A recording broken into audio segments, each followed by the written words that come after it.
We are going to let the roll call stand from earlier. And if we could stand for the invocation led by Carrie Brown of Bible Baptist Church.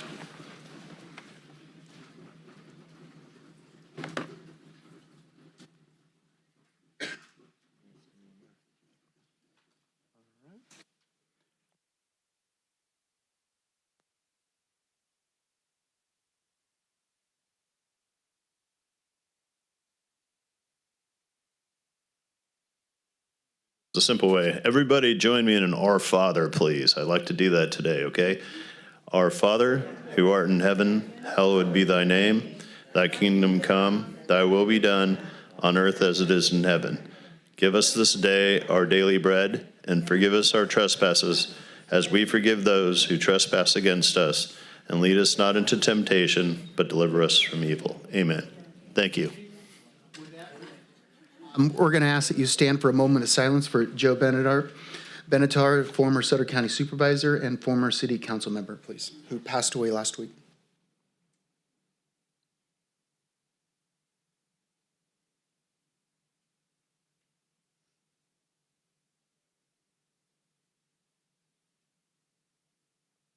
Thank you.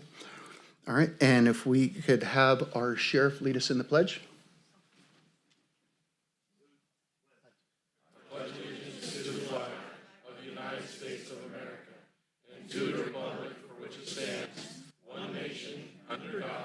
Indivisible, with liberty and justice for all. Thank you. All right, actually, we have presentations if we can meet out front here.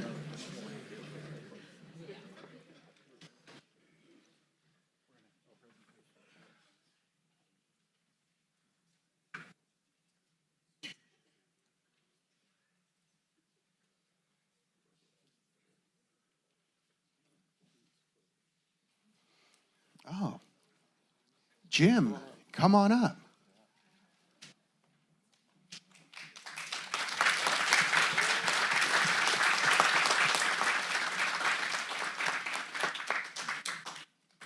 Thank you.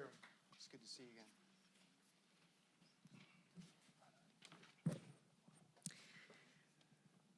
The month of May celebrates Asian Americans in the United States and is deserving of recognition and honor. The diverse and growing population of Asian Americans make up more than 23 million people in the United States and 18% of the population in Sutter County. The local Asian American community has a long-standing commitment and history of contributing to the overall success of our region. Our diversity provides great strength, and honoring this month provides an opportunity for all community members to learn and celebrate Asian American history and values. The Sutter County Board of Supervisors call upon all citizens of Sutter County to recognize and celebrate the many contributions of the local Asian American community during the month of May, hereby officially proclaimed as Asian American History Month in Sutter County.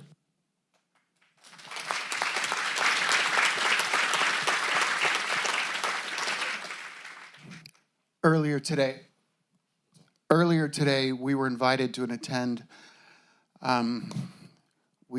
We got a look at your past and what you went through back when you were younger during the intern camps there at Tule Lake. And it was an incredible video put on by professors at Chico State. And I'd never seen anything like it before. It really opened my eyes, especially right here from Gridley. And, being shipped all the way to Tule Lake with your family and what you endured for those years, and then coming back here to your ranch. And I believe it took 2 years, you said, before you got back on your feet, and luckily you owned your ranch where others didn't own their property. So they left, and they still had payments on their property, so they lost their properties. And these are American citizens. So he was an American citizen forced into this camp. And it was absolutely incredible. And then we saw, Ronald Reagan saying how much of a mistake had been done by forcing you. Like I said, I'm glad we attended. It was amazing to learn all this, and very sorry for what you dealt with, and we're happy that you could join us here today. Thank you. Thank you.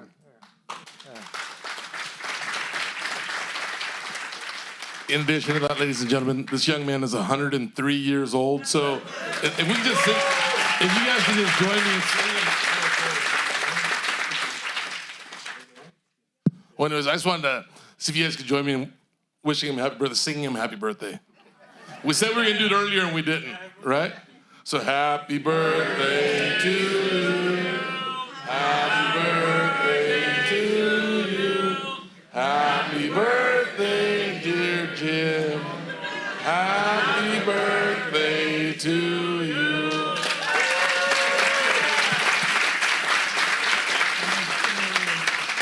Thank you so much for sharing your story. Thank you. Would like to say a few words? I don't have any more to say. Let's give him another round of applause.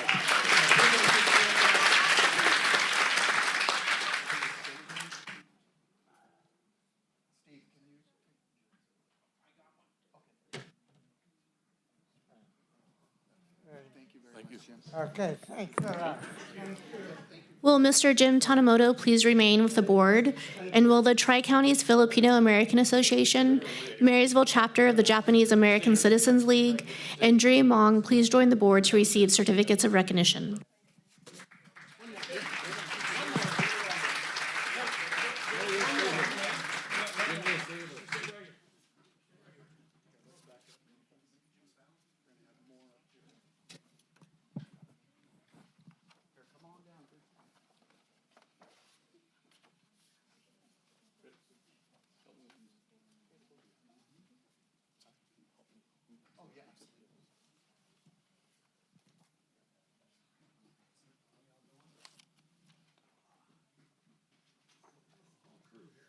We got plenty of room. Come on down. It's too big. I'll sneak in the back. Let's do that. Or you stay there and I'll.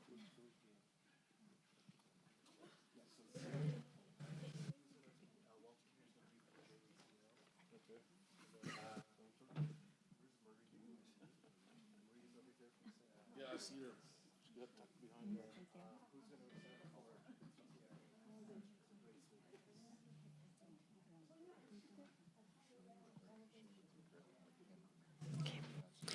Presented to Jim Tanimoto in honor of your unwavering courage and commitment to justice.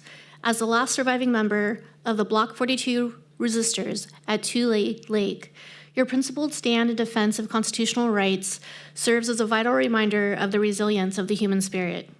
We recognize your passionate dedication to sharing your story, ensuring that the history of Japanese American incarceration is never forgotten, and inspiring generations to uphold the values of liberty and equality for all.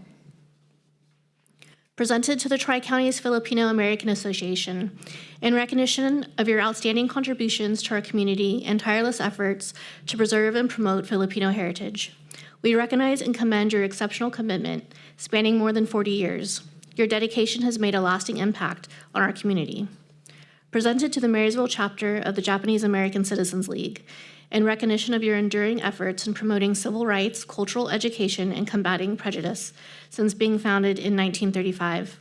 As the local chapter of oldest and largest Asian American civil rights organization in the United States, we recognize and commend your commitment to promoting a world that honors diversity by respecting values of fairness, equality, and social justice.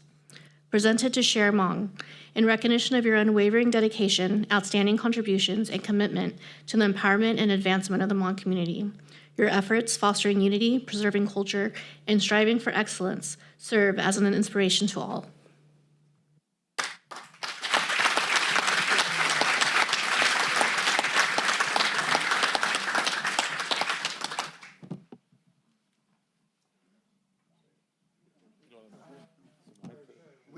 Would anyone like to sing that? Yeah? Yeah. Yeah, absolutely, absolutely. Judge Javaliano for arranging. So my name is Walter Masuda. I'm the treasurer of the Japanese American Citizens League. Many of you know that it was Judge Javaliano who arranged this whole educational event and made it possible for Jim to speak, and for he held a reenactment of the Korematsu trial in one of the courtrooms this afternoon.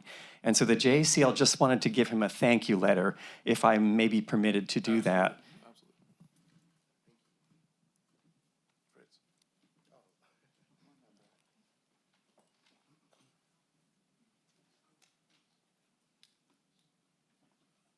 we just wanted to give you this thank you letter. I won't read the whole thing. I will just say, on behalf of the Marysville chapter of the Japanese American Citizens League, we extend our heartfelt appreciation for your exceptional work in conducting the reenactment of the Korematsu versus the United States for local students and member of the public. I also want to say here, too, we are especially grateful that your program created the opportunity for local-born citizen Jim Tanimoto, now 103, to share his personal story. Your dedication to public education, historical truth, and civic engagement strengthens our community and ensures that the lessons of Korematsu versus the United States remain alive for future generations. We deeply appreciate the time, preparation, and care you invested in this reenactment and in fostering a deeper understanding of our shared history. So this is a thank you letter from us. Thank you. And then,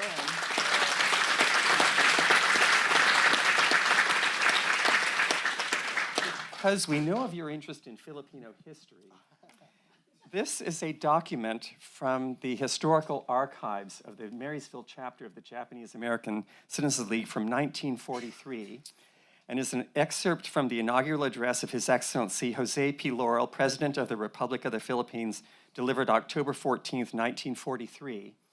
And it's a concept of the loyal public servant, and we feel it embodies you. Thank you. And so I won't read the whole thing, but I will say here, loyalty to duty should best be exemplified by our public officers and employees who receive compensation from the state. Public service, in order to be deserving of popular faith and confidence, must be infused with a new meaning and based on the highest considerations of morality. Our public functionaries shall be faithful servants of the people, tall, strong men, and pure, self-sacrificing women who will safeguard the public interest like a vestal fire. We would like to give you this historical document as a thank you for arranging this educational event. Thank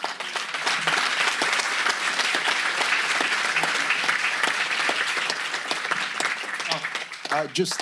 I just can't thank you all enough. As you know, I worked for Sutter County Council. I see a lot of familiar faces here, people that I had the opportunity to work with in my career. I want to thank you all public servants who inspired me to continue to work and serve this community. It's the greatest professional accomplishment of my life. I want to thank our honorable board and our chair, the JACL, the TCFAA, all the other Asian American associations that have worked so hard to serve our community. So thank you, everyone. I really appreciate it.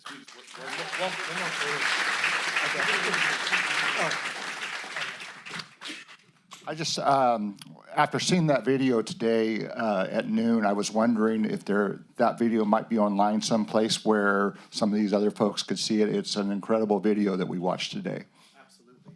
I'll make sure to send it. There were over, what was there, nine schools that you coordinated? Over 150 students. Over 150 students. It was incredible. It was really amazing. I mean, what you do here for the community, it's incredible. You were at a career fair last month, and you hosted everyone here, helped put this together. Thank you. My pleasure. Thank you very much. Thank you, everyone.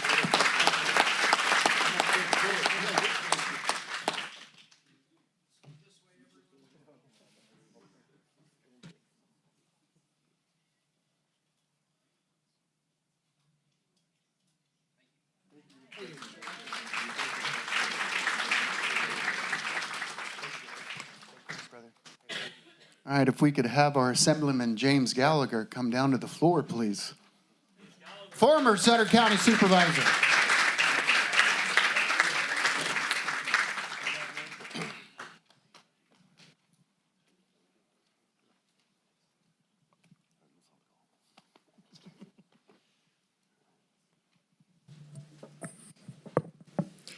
On behalf of the Sutter County Board of Supervisors, thank you for your leadership in securing up to $9 million in USDA assistance to support local peach farmers following the closure of the Del Monte processing facility. Your bipartisan efforts have provided critical relief to growers in Sutter County, Yuba County, and the surrounding region during a time of significant hardship. This funding will help sustain local agriculture, preserve family farms, and strengthen the resilience of our farming community.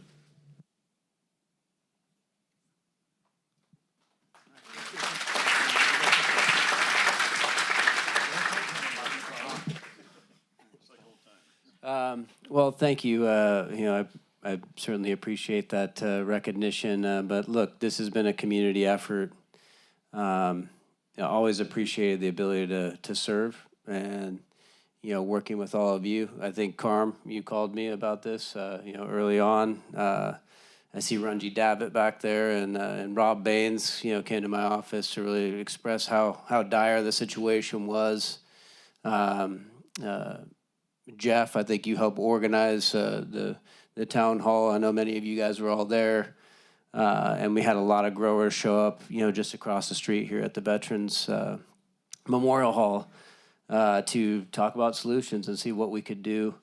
It was really good to see this all come together, and certainly in working with Congressman Thompson, who worked very hard on the federal level to bring this about, and the Trump administration, who ultimately put this together through the USDA to make sure that $9 million was made available through the existing programming that we had to help our growers who are in a dire situation. And that's what we do. We all come together at all levels of government, our community. When we have something tough, come at us. And so I feel like that's always been the strength of this community. So I think it was all of us coming together, and I'm certainly glad to have played a role in that, and more things to come. We're in tough times. This Prop 50 and the way they ripped our communities apart is making it very difficult for our region to have a voice. And that's something that I'm very, very concerned about. That's why I'm out there battling to make sure that we do have a voice and that we continue to have a voice back in Washington, D.C. But no matter what, it's going to be all of us banding together and staying together. And I'll be asking you guys for a little support on a resolution I'm doing in the state. And I think we need to make a statement. And I think we need to make sure that we have that kind of representation. And it may really require us to get statehood to do that. So you may have heard I've introduced that in the state. I'm somebody who's worked for 12 years trying to find solutions to problems. But when they take away your very right to have your own voice, your own representation, it's a dire situation. And when we see their resources board shut down our trucks, our businesses, our industries, when we see the Water Resources Board completely ignore us and shut off our water, and when we see our PG&E rates just keep going up and up and up, and there seems to be no recourse, our gas prices go up. We're in probably the toughest time I've ever seen, and it's going to take this community and all of us coming together. And so appreciate you guys, recognizing these efforts. But again, it's a community effort. And again, in these times, more than ever, we need to unite. We need to band together and make sure that we can provide for our people. So thank you for this, and looking forward to more to come. Hold on for a second. Sometimes, we lost our congressman a while back, and when you lose a congressman like Doug LaMoffa, you start to think about how spoiled you were. Doug always answered the phone. He was our voice. He was the guy that fought for us. And, for 7 years, you fought for Sutter County, moved on to state assembly for the last 12 years. He fought for our families, fought for our farmers, fought for our water. He is a farmer. He's a small business owner. He's got a family. He fought for all the beliefs that we believe in. And we've been spoiled to have you as long as we've had you. And I hope to have you a little longer. I like having that guy that answers the phone, that knows exactly what my family's going through and what my company's going through, and a guy that's fighting for us here. And there's a lot of funds that we, at the county level, we go with the state, and we try to get as much funds as we can from the state, especially having another voice there at the federal level. That's a big deal for Sutter County and the people of all the surrounding counties. But thank you for what you do. Thank you.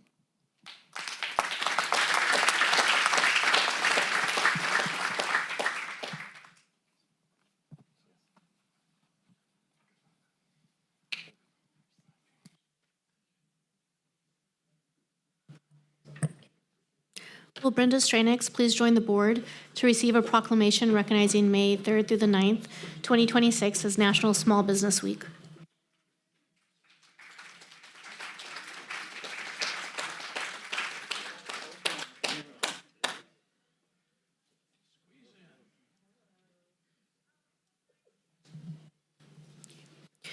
National Small Business Week is a time to recognize and celebrate the vital role that small businesses play in our local economy, fostering innovation, creating jobs, and contributing to the vibrant fabric of our community.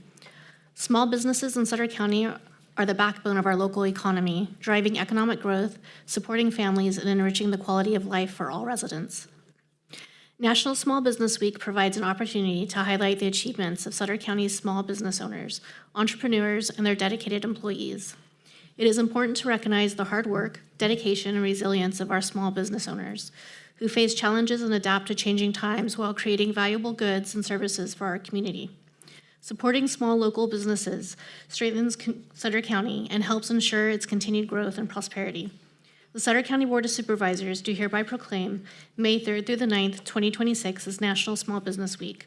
We urge all residents to support local small businesses throughout the week and year, and to celebrate the entrepreneurial spirit that makes our community a vibrant and prosperous place to live and work.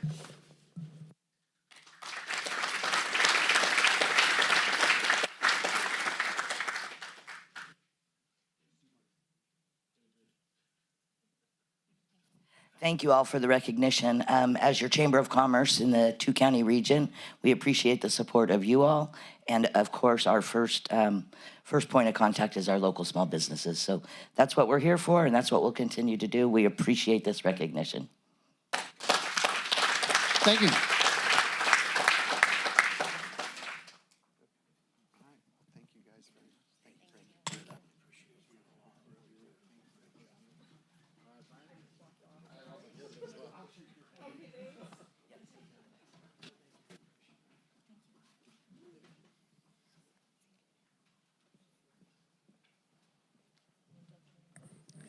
Will Jaylene Kurtz please join the board to receive a proclamation recognizing May 6th through the 12th, 2026 as National Nurses Week?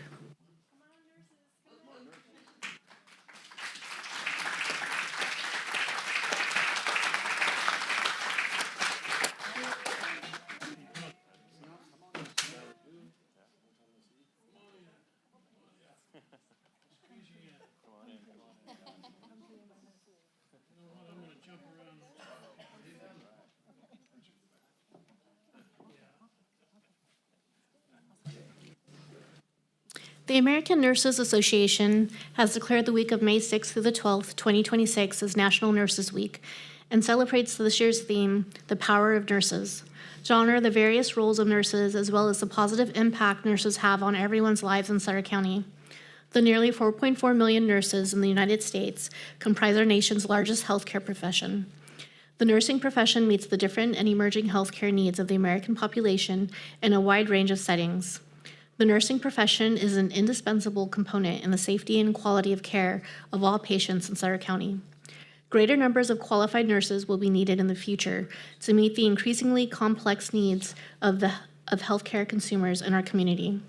The cost-effective, safe, and quality healthcare services provided by nurses is and will continue to be an ever more important component of the U.S. healthcare delivery system. The Sutter County Board of Supervisors do hereby proclaim the week of May 6th through the 12th, 2026 as National Nurses Week, and ask that all residents of this county join in honoring the many nurses who care for all of us in Sutter County.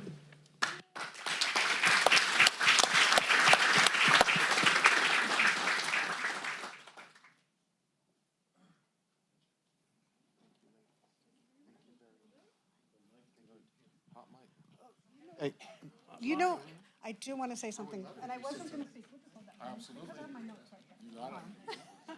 And I wasn't going to, but I feel completely honored to be in a position today to be with this gentleman and to be with the people who have struggled, the farmers that are losing their peach, their support. And, I've been a behavioral health nurse for 26 years, and I have a group of, all of these nurses work with the community. And the American Nurses Association defines nurses as the protection, promotion, and optimization of health, prevention of illness and injury, facilitation of healing, alleviation of suffering, and advocacy for individuals, families, groups, communities, and populations. We've been able to be there for people who are going through the struggles of this gentleman and the struggles of the farmers. It's not just people you see on the street that are homeless and struggling. It's every one of you. And what an honor. And to have all of the nurses of Sutter County. I'm so proud. So proud to be here and honored. Thank you.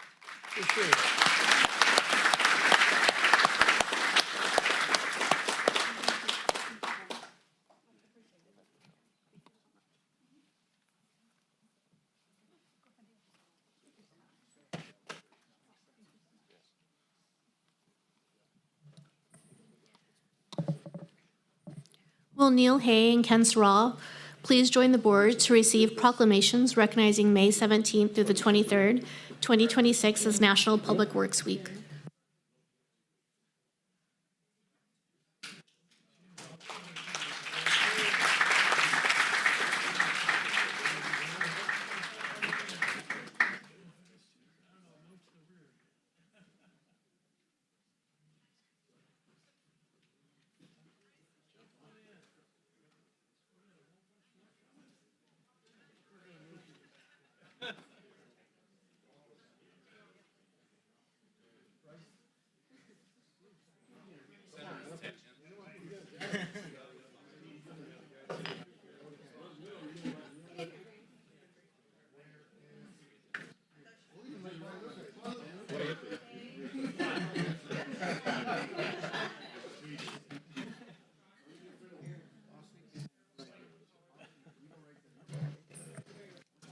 Public works professionals focus on infrastructure, facilities, and services that are of vital importance to sustainable and resilient communities and to the public health, high quality of life, and well-being of the people of the County of Sutter.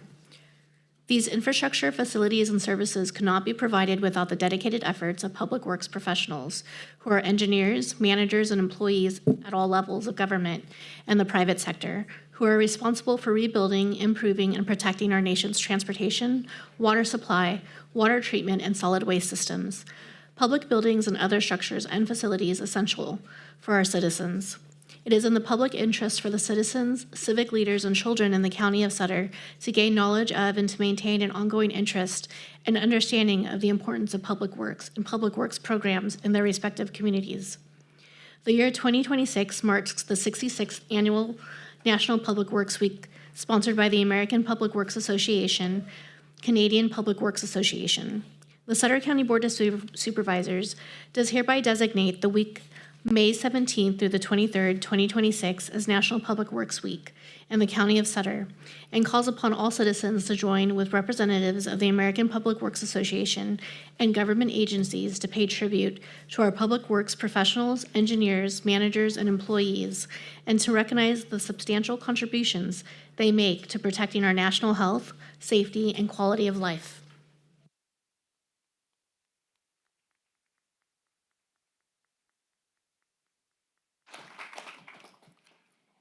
All right, Steve, were you able to get a picture? All right, I got to give a big round of applause to this group right here, because this is the group right here that is working around the clock during the winter time when you're inside your house enjoying the nice heater. They're out there making sure the ditches are unplugged, making sure the water's flowing, just helping keep trees off, move them off the road when they fall in the middle of the road. And this group goes a long ways right here. They do everything they can with the little amount of, with as little as they are, they do the greatest. And I'm really appreciative of all of what you do.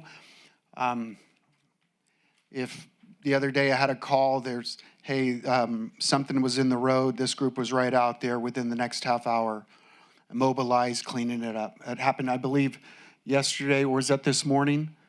And someone had dropped about 1-inch size gravel right there about a quarter-mile stretch of the road. Very dangerous. And they were out there cleaning it up as soon as can be. That's what they do at any given notice. Thank you, guys. Thank you. Guadalupe, you want to say anything? I don't kneel to. Maybe on behalf of Development Services, I'll help my team out. Certainly we appreciate this recognition for our staff. I think, at least on behalf of maybe myself and Ken, I think everyone sees us, maybe talks to us a fair amount because we're at so many meetings.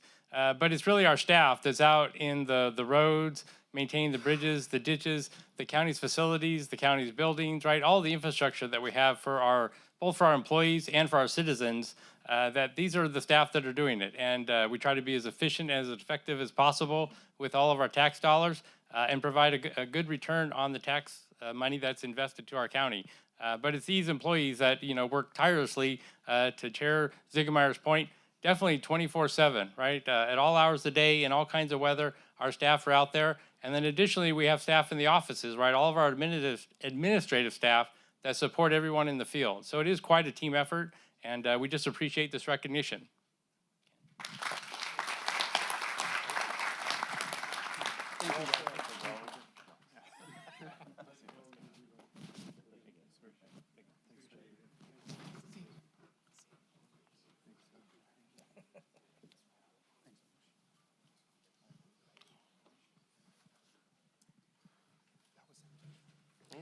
Will Alyssa Valenzuela please join the board to accept a proclamation recognizing May 2026 as Older Americans Month?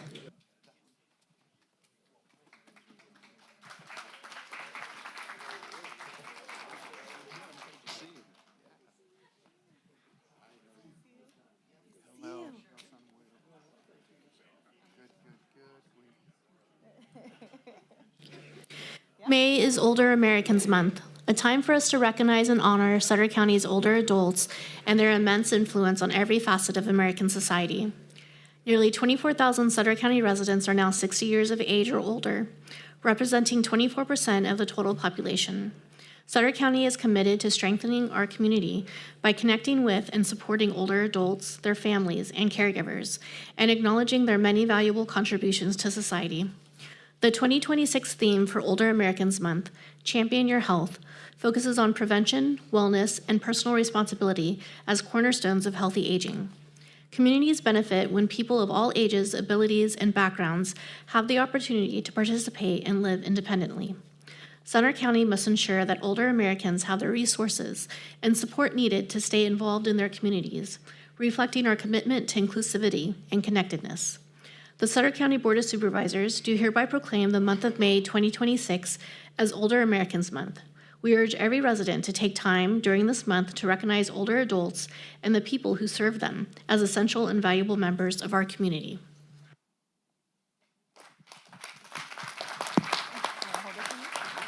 Chess. Hi guys, good afternoon. My name is Elisa Valenzuela and I'm a Nutrition Program Supervisor for Agency on Aging Area 4. On behalf of Agency on Aging Area 4, I'd like to sincerely thank the Sutter County Board of Supervisors for this recognition and the proclamation honoring Older Americans Month.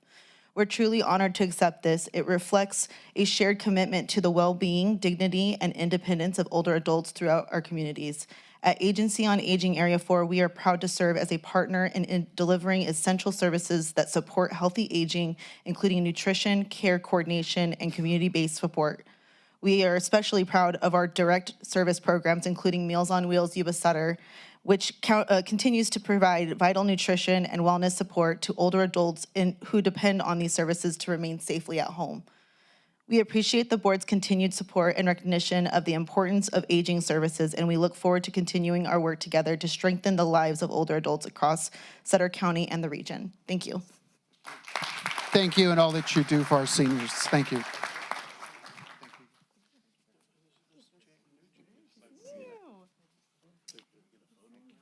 Jeff.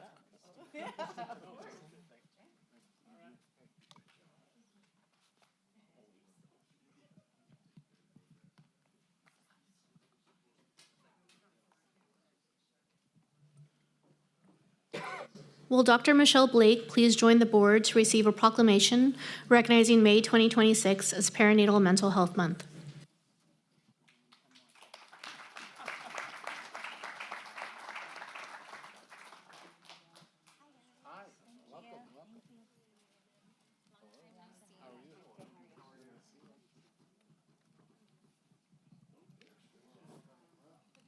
You're fine. You're good. You're good. Totally good.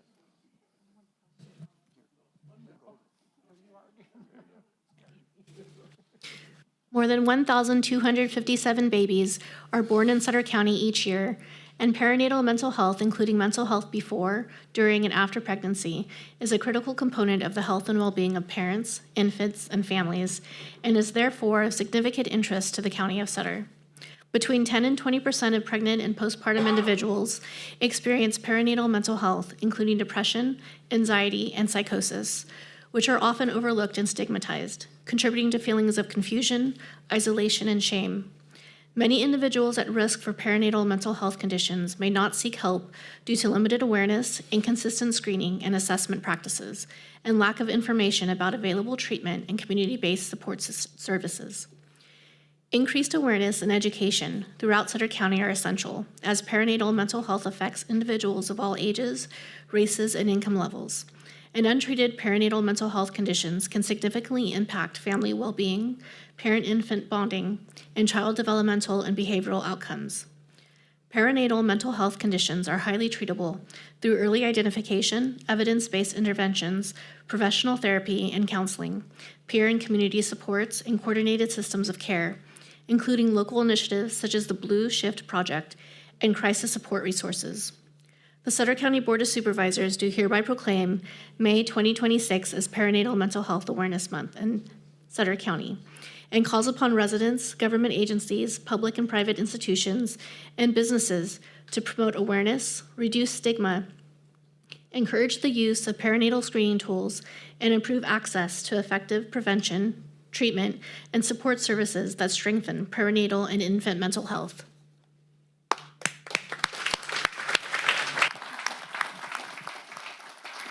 Dr. Blake.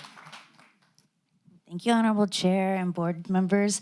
Thank you so much for recognizing May as Perinatal Mental Health Month and helping us shine a light on this situation that happens to so many of us. 1 in 5 moms experience some type of perinatal mood and anxiety disorder, baby blues, whatever you may want to call it. So around town during the month of May, you'll see this big blue dot helping us elevate awareness and decreasing stigmas around perinatal mood and anxiety disorders.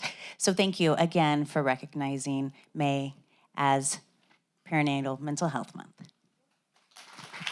Thank you.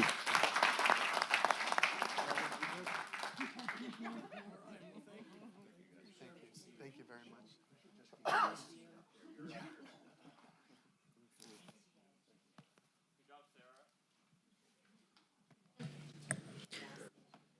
Will Betsy Gowan please join the board to receive a proclamation recognizing May 2026 as Mental Health Awareness Month?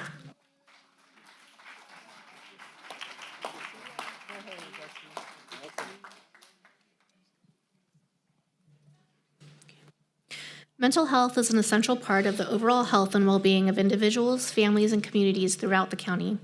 Mental health conditions affect residents of all ages, backgrounds, and communities, with 1 in 5 individuals experiencing a mental health challenge in any given year.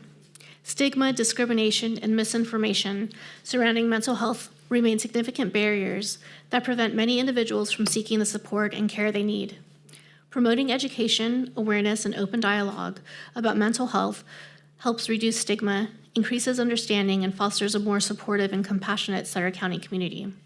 Sutter Yuba Behavioral Health, local organizations, schools, healthcare providers, and community partners play a vital role in delivering critical support, treatment, outreach, and hope to individuals and families. Communities across the country observe May as Mental Health Awareness Month to raise awareness, encourage access to services, and strengthen collective efforts to support mental health.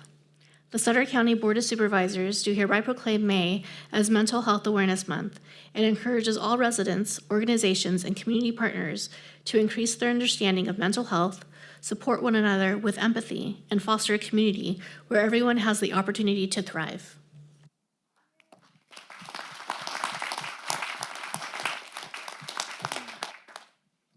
Wow. What for mental health, when you look at the suicide rate, what's the percentage for one just to reach out for help? What is that percentage? I don't know that percentage. What was that? It was very low. It's what I'm getting at is everyone needs a little help. Everyone could use help.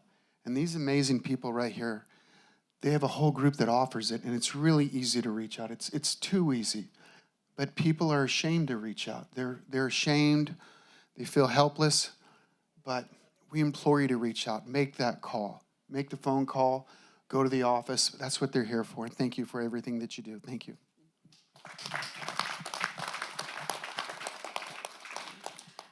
And I would like to say that the other side of reaching out is what we all can do when we see someone having a bad day, just to tell them they matter and really listen to them. Makes a huge impact and helps people get back to a better side of things. I also like to say one thing about mental health. We all have it. We all learn all the things we got to do to take care of our heart, right?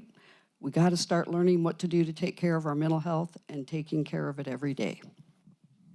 Well said. Thank you.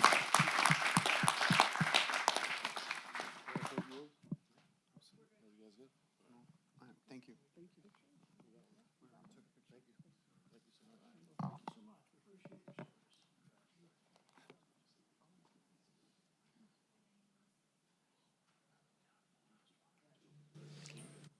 Will Josh Thomas please join the board to receive a proclamation recognizing May 2026 as National Foster Care Month?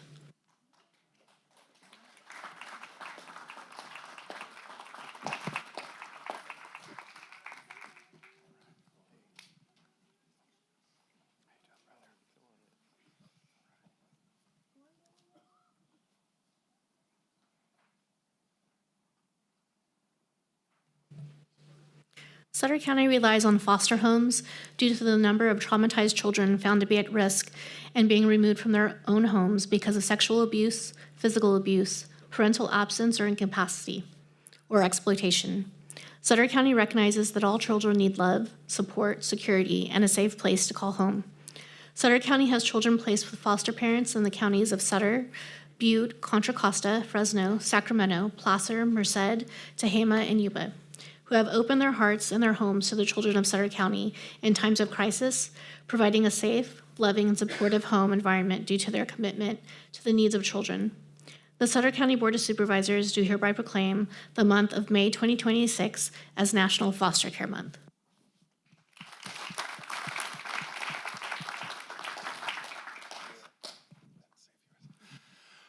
Thank you so much for this acknowledgement. And foster care is not child welfare's first, second, or third favorite option. But boy, when you need it, you need it. You need that time to keep a child safe so that the adults and the court can figure out what to do for their safety, permanency, and well-being. And I am so thankful for the parents in our community that have a large heart to get certified and do this very important work. So a big shout out to all of them. And then our child welfare workers who protect children from abuse and neglect and arrange for foster care when appropriate and return when appropriate. Or permanency. So one thing that just comes to my mind, I'm going to keep it very brief because it's been a lot of proclamations, but just last week we had our independent living skills graduation and celebration of the end of the year. And one of the male youth who were in their teens, we were doing a gratitude activity. Everybody was saying what they're grateful for. Could have said anything. What he said was, I'm grateful for foster care because I have a safe place to sleep at night. So thank you so much. Thank you.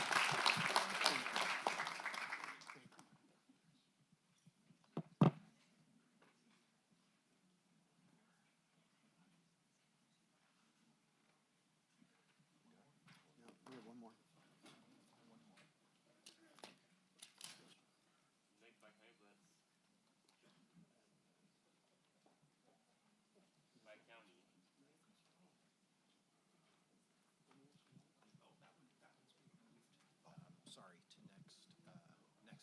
All right, and that'll be it for presentations.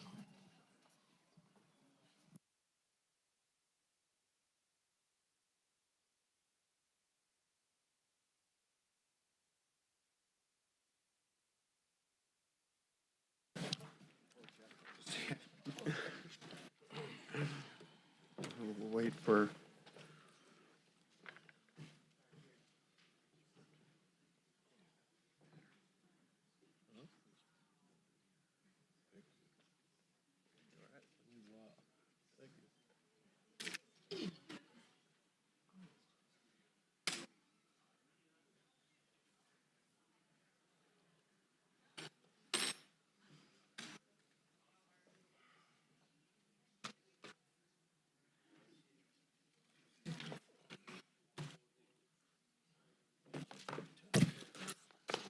All right, well, thank you very much. We're just waiting for everyone to walk out.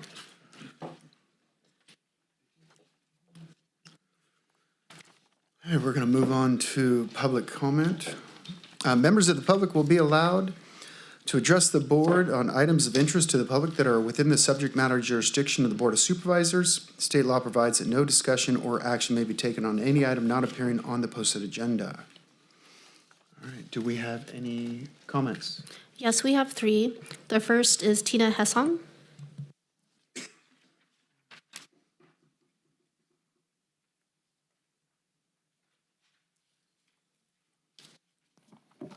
Good afternoon, Supervisors.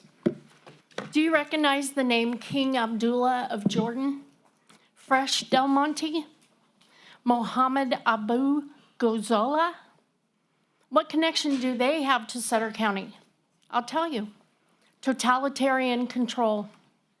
Don Wilson, author and New Californian, has presented the argument that the Del Monte bankruptcy is a sellout, not a true bankruptcy. Totalitarians are attacking our food security through mergers and acquisitions. Chapter 11 is not bankruptcy like Chapter 7. Mohammed Abu Ghazala, a Jordanian, will take the Del Monte Corporation, sell off the profitable parts, cancel the contracts of our local family farms, and let Jordan purchase and control our farming resources. Jordan is not a part of the United States compact. Why should they own land or resources here in the United States of America? Thank you all for going to DC and securing that $9 million for our community. It was amazing and appreciated, but I'm sure it doesn't even begin to cover the cost of losing the trees and the crops. It's heartbreaking to see the trees being removed from our beautiful fields. What will be planted next? And who will control those crops? Will the land be sold to a foreign country or to another corporation? Totalitarians want our money, they want our guns, and they want our food supply. I think Don Wilson is correct, and they just made a major play. Thank you. Thank you. Moving on to the next comment. Next speaker is Ranjit David.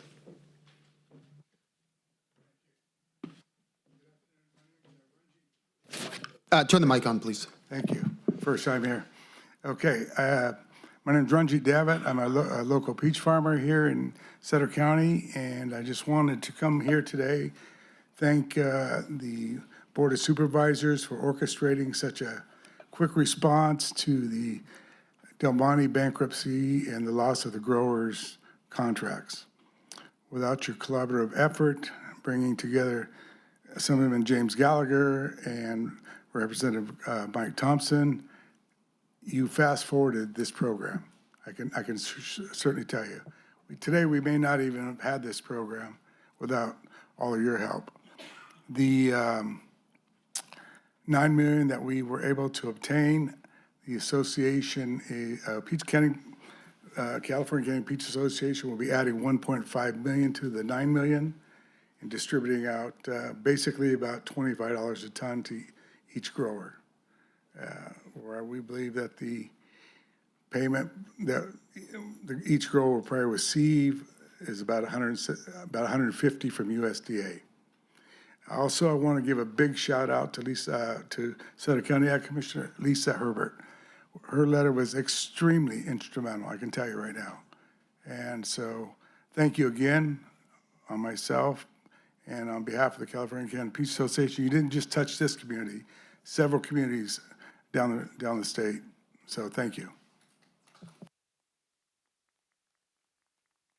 Thank you. All right, next comment. Tony Farley.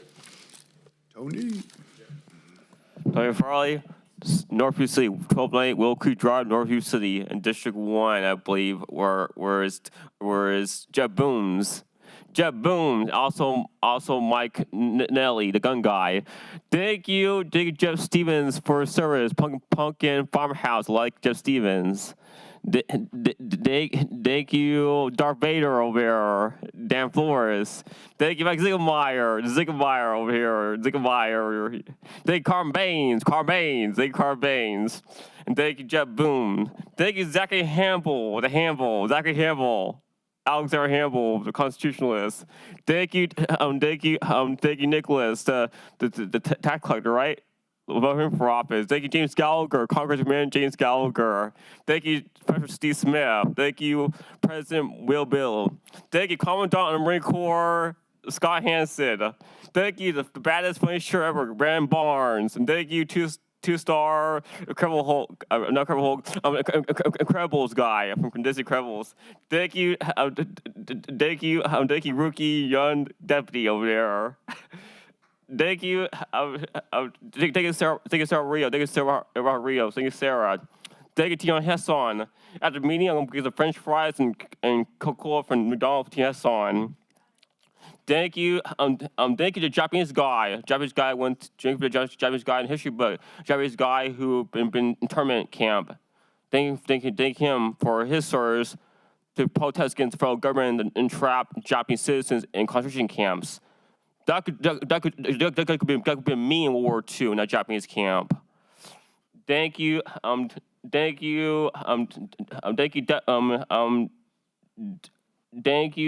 Neil, Countess Neil. Thank you, Stephanie and Gina, and Stephanie and Gina. Thank you, Laura. Thank you, Jamie. Hey, Jamie. Thank you, Jamie. Thank you, handsome guy over there. And thank you, probation marshal's chief. Thank you, HR Veronica. And thank you, Sarah. Thank you for your service. Thank you, Tony. All right, we're going to move on to the consent calendar. The consent calendar groups together those items which are considered non-controversial, for which prior policy direction has been given to staff and that require only routine action by the board.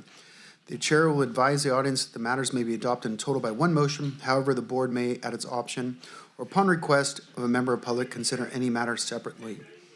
Mr. Chair. Yes, sir. Move to approve the consent calendar. Second. Got a motion by Supervisor Baines, second by Supervisor Stevens. Can I get a roll call, please? Supervisor Boone? Aye. Supervisor Flores? Aye. Supervisor Ziegenmeyer? Aye. Supervisor Baines? Aye. Supervisor Stevens? Aye.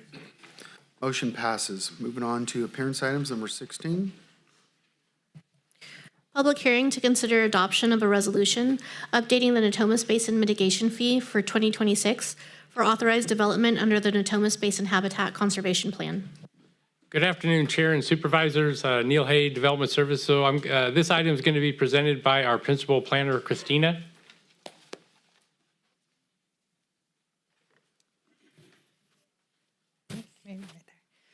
Good afternoon, Chair and members of the board. My name is Christina Hassman. I am the Principal Planner for the Development Services. And today I'm going to present a resolution for adoption for the Natomas Basin Habitat Conservation Plan. The Natomas Basin is a portion of South Sutter County that is approximately 7,467 acres. These acres within the county are used to preserve wetlands, rice farming, and to conserve and protect endangered species. Through an implementation agreement that began in 2021, the county and the Natomas Basin Conservatory worked together to collect mitigation fees. These fees are paid to the county and then passed on to the conservatory every time grading permits are issued and ground is disturbed within the county. In 2025, 2 grading permits were issued for approximately 0.075 acres of land, and the fee collected was $3,456. Part of the implementation agreement is that the county and the conservatory have to adopt an annual fee increase based on the associated costs. That report is included in the staff report. The annual increase for 2026 comes out to $536 per disturbed acre of land, and I am requesting a motion to adopt a resolution adopting the 2026 fees. And that is my presentation, and I can answer any questions. Well, I'm going to open up the public hearing first. Do we have any public hearing? All right, we're going to close the public hearing Through the chair, and bring it back for the board. Yes. move approval. Second. We got a motion by Supervisor Flores, second by Supervisor Baines. Can I get a roll call, please? Supervisor Boone? Aye. Supervisor Flores? Aye. Supervisor Ziegenmeyer? Yes. Supervisor Baines? Aye. Supervisor Stevens? Aye. Motion passes. Moving on, item number 17. All right, thank you. Thank you for the presentation. Thank you. Public hearing to consider approval of Project U 240001, a zoning code text amendment to the Sutter County Zoning Code to incorporate revisions regarding small and large general truck yards. Good afternoon, Chair and Supervisors. Once again, Neil Hay from Development Services. So this are some proposed changes to the county zoning code specifically related to truck yards. As you may recall, prior to 2019, there were a number of truck yards that were approved throughout the county. There was a lot of concern and comments by citizens, so there was an ad hoc committee that was composed of members of the general public and county supervisors. There were 19 meetings overall, and the outcome of those meetings were changes to the zoning code. One of the most significant was that a truck yard, whether a small yard, which was 5 trucks or less, or a large, more than 5 trucks, would require a use permit anywhere in the county. Subsequent to that, the county received, our department received truck yard applications that eventually began to go into the agricultural lands of the county because truck yard, whether they were truck yard owners or trucking company owners, saw that if they had a need as the economy and needed to expand their fleet, they were looking for land that they could develop. And with the price differentials between commercially zoned and agriculturally zoned land, there are a few truck yards that essentially were processed by Development Services and were subsequently approved by the, recommended for approval by the Planning Commission, and then some came before your board. As a series, subsequent to that, our department and your board had a number of studies done. We used a consultant. We received a grant through SACOG and for $100,000. And it analyzed 4 sites spread throughout the county that were commercial sites, commercially zoned. And they looked at the noise and the air quality and the sound issues related to truck yards. And the results of their study were that the impacts of truck yards could be mitigated usually quite easily with conditions that were already in our zoning code. For example, you could put a 8-foot fence or a 6-foot fence even with slats, and that would reduce some of the unsightliness. The noise ordinance was, or the county enacted a noise ordinance that reduces the decibel level at the property line. And so reefer trucks that run and stuff, they just need to be located on a certain distance away from residences.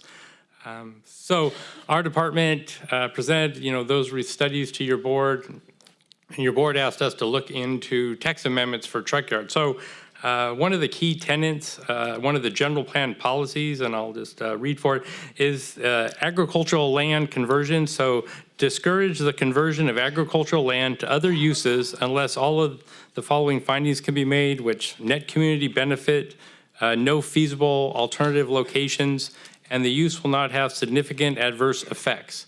And so our department, in looking at that as a general plan policy and the fact that truck yards were being allowed to, could be located in agricultural land through a use permit, we developed the zoning code text amendments that are included in your staff report.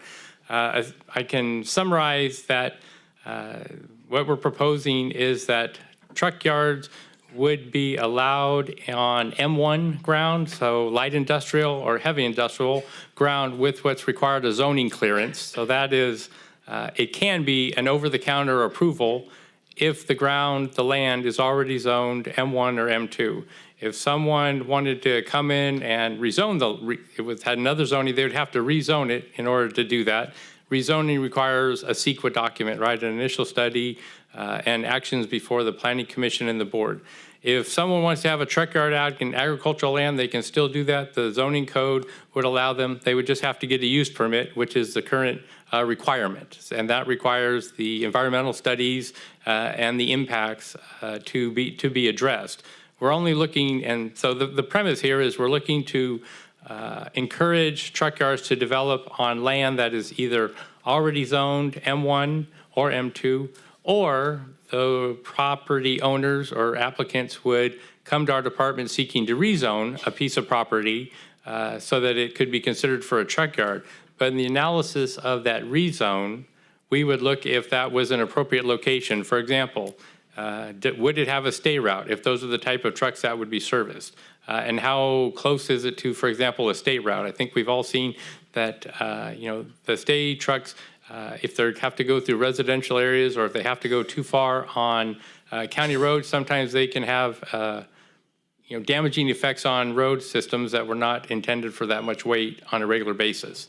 And so that there are a few other key changes that we're recommending is that if the ground was zoned M1 or M2 and someone wanted to put a truck yard, there would not be the notification of the residents within a half-mile radius. That would still occur if someone was wanting to do a truck yard in any other zone property, M1 or M2, other than M1 or M2. The truck yards, we would consider if someone came and wanted to do a truck yard on M1 or M2 ground, it would have to be related to a stay route. For example, if those are the type of trucks to be serviced. So just because a piece of ground is zoned M1, if it doesn't have a stay route, it's not eligible to have stay trucks, right? There's a separate process that has to go through our department and through Caltrans. Once those improvements are made and there's a stay route, then the department could receive the application. And then finally, for projects that would be related adjacent to a state route, they would have to conform with the Caltrans standards, right, for acceleration lanes, turn lanes, deceleration lanes. If in the information that was not submitted to our department with an application, then we would deny it, and there is an opportunity for that to be appealed, and it can require further study. But what we're looking to do is, if there are truck yards that need to develop and want to locate in Sutter County, that we can encourage them to be more along state route corridors or on, adjacent to interchanges, for example, or other areas, and they'll have less of an impact on neighboring residents. With that, I'm happy to answer any questions you have. Mr. Chairman? Well, hold on. We're going to open up for public comment. Is there any public comment? Yes, we have three. The first speaker is Doreen Fuller. Okay, before public comment, yes. Yeah, I'd just like to make statements. I've reviewed this matter, and I have property that would be affected by the change in the zoning code. So I'll be recusing myself and will not be participating in the discussion or the vote on this matter. All right. All right, thank you. Is that okay, Council? All right.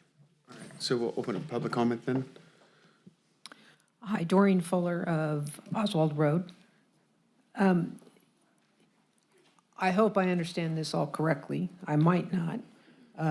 But by making a zoning, this allows for a zoning clearance by ministerial action, which is essentially pre-approval, versus a use permit. And the staff comment said that CEQA doesn't apply. Well, it doesn't apply if it's a ministerial, but in a use permit, CEQA and some of the environmental considerations would be applicable. And use permit, as it says in your own report, is more discretionary. Given how mitigated negative declarations have been used by the Development Department in the past, that concerns me, that we could end up in situations like we have had at Oswald Road, even though it says it's not definitely applicable to truck yards. The other thing is the removal of the early notification within a half mile for the commercial and employment districts. Unless you're a Board of Supervisors groupie, you won't know if something's going to change in your neighborhood unless you get notified about it. So even though we would still be notified if it was a truck yard or a trucking operation, I feel that citizens should be notified in the commercial and employment districts. So I would encourage those two portions of the amendment to be reconsidered. Thank you. Thank you.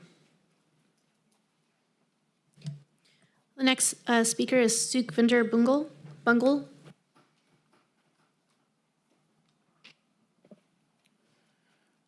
Hi, my name is Sukhvinder Bungle, and I live in that Oswald area close to Doreen.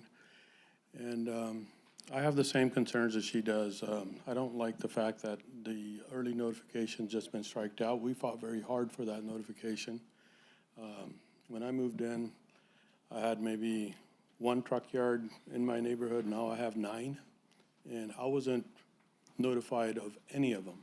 So I'd like to get notification when there's a truck yard going in my neighborhood, close to it. Sorry. So I just want to reiterate that we want to keep that in there. Also, I didn't get a chance to look at the whole, all the zoning changes that they're proposing, but a lot of this other stuff that concerns me also is that in the agriculture area, you can have a truck yard, and we like to preserve our county as an agricultural county, so we shouldn't be allowing truck yards to go into ag property. And also, the county identified 3 or 4 areas through this study, the $100,000 study that Director Hay mentioned, and those areas should be used as truck yards. There's plenty of property right around, in our area, around Tudor, that has the old 113 that goes directly on the highway. There's an interchange available, so public doesn't have to spend any money on putting a traffic light or any of that nonsense, you know. And the road is heavy enough that it won't get damaged. I drive on Garden Highway, and all the trucks are going down on Garden Highway now, and it's all beat up. I don't know if you guys had a chance to look at it, but it's got potholes everywhere. And that was a beautiful road 5-6 years ago. So those are my only concerns about the zoning code. Zoning code changes. I'd like to take a step back if we could delay it for another week or 2, and we can take a look at it in more detail, and you guys can have your input on what's best for the county. All right, thank you very much. I do want to comment on one thing. So almost 70% of the county sits in a FEMA flood zone. So that's one reason why you don't see, gosh, I think our last variance was given, the gas station on Acacia Avenue in my district was the last variance given right before FEMA put the flood maps and signed into the flood maps. I would love to see a gas station, a truck stop right there off of Tudor. Would love it. It would be huge for the county. Trust me, we've been trying for the last few years, but it's mitigating FEMA. But I agree with you. Our next speaker is Manjeet Bungle.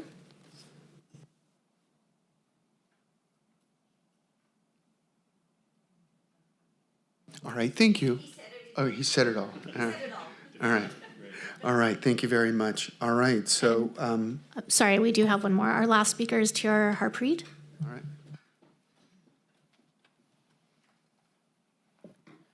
Good afternoon, everybody. My name is Harpreet Tiara. Actually, I'm agree with Mr. Neal. M1 and M2 zoning should be approved for the truck terminals, and we don't have to go through all of the other stuff, because M1 and M2 zoning, we pay almost over $500,000 per acre. You can buy the farmland $20,000 an acre all day long. There's not enough land for M1 and M2 zoning. Only the reason we spent $500,000 per acre to buy the zoning rights. And these people, I don't know what their problem is. If they bought the house at the wrong spot, they should study first. It's a commercial area. It's not a residential area. It's not our problem. Thank you. Thank you. All right, no more public comments? All right, we're going to close the public comment. We're going to bring it back to the board for discussion. Supervisor Flores? Through the chair, yeah. Yes. Neil, can you just go over the notification portion again? That was brought up twice. I'd like to understand that more clearly. Sure. So based on the outcome of the 2019 ad hoc committee, one of the changes to the zoning code text amendment. So typically with other planning projects, neighbors within 500 feet of a property get notice of a land use application to our department that is discretionary, more than just an over-the-counter approval. when it came to truck yards, between the comments of the residents and the board, that was specifically identified as a half-mile radius. So when our department receives an application for this type of project, a discretionary project, and a use permit, then all the property owners that are within a half mile, based on the county's GIS, we look at all the property records, they receive a letter that we've received, an application, for a use permit at the subject address, and then they're notified. And then they, obviously can follow along because it's going to come through, a use permit process, which is it's processed by staff, and then there's a public approval process.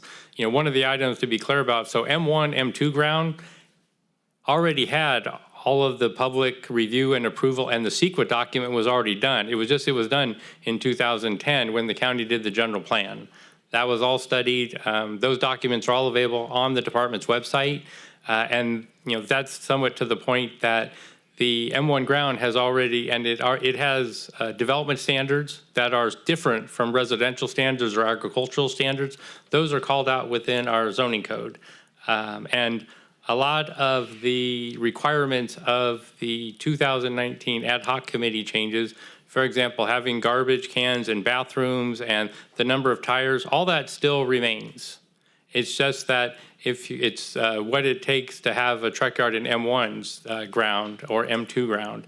And that's, like I say, just because the property is existing. If there was a subject parcel that was, like I say, identified as ag, they could either seek a use permit and go through that CEQA requirement and discretionary approval. It goes planning commission, and it can ultimately come to the board, or they would have to rezone the property first, and then they could submit an application. But those are the things that requires all of that, the CEQA documents and all of the public approval. It would require all the public noticing. So we're only looking, like I say, we're looking to, these changes would affect property that is currently zoned either M1 or M2 within the county, and some of it is in the vicinity of the State Route 99 and 113 interchange, and certainly some of it is within the 4 areas that were studied by the SACOG grant of 100. That's part of the reason, is that some of that ground was already studied and it's already M1 ground, and SACOG already did the study for noise, air quality, so noise, air quality, and traffic, that there aren't any impacts to those sites. And we presented those findings and stuff to your board. So that was somewhat the basis of our recommended changes to the zoning code as a way to try to direct that type of commercial development to area that's already zoned for it, as opposed to having it happen, throughout the county on ag land. All right, yes, sir. Neil, and forgive me, I'm having a hard time understanding all this. So why bring this up to us now? And we've already studied it we already got the money to study it and everything else. What is driving this change?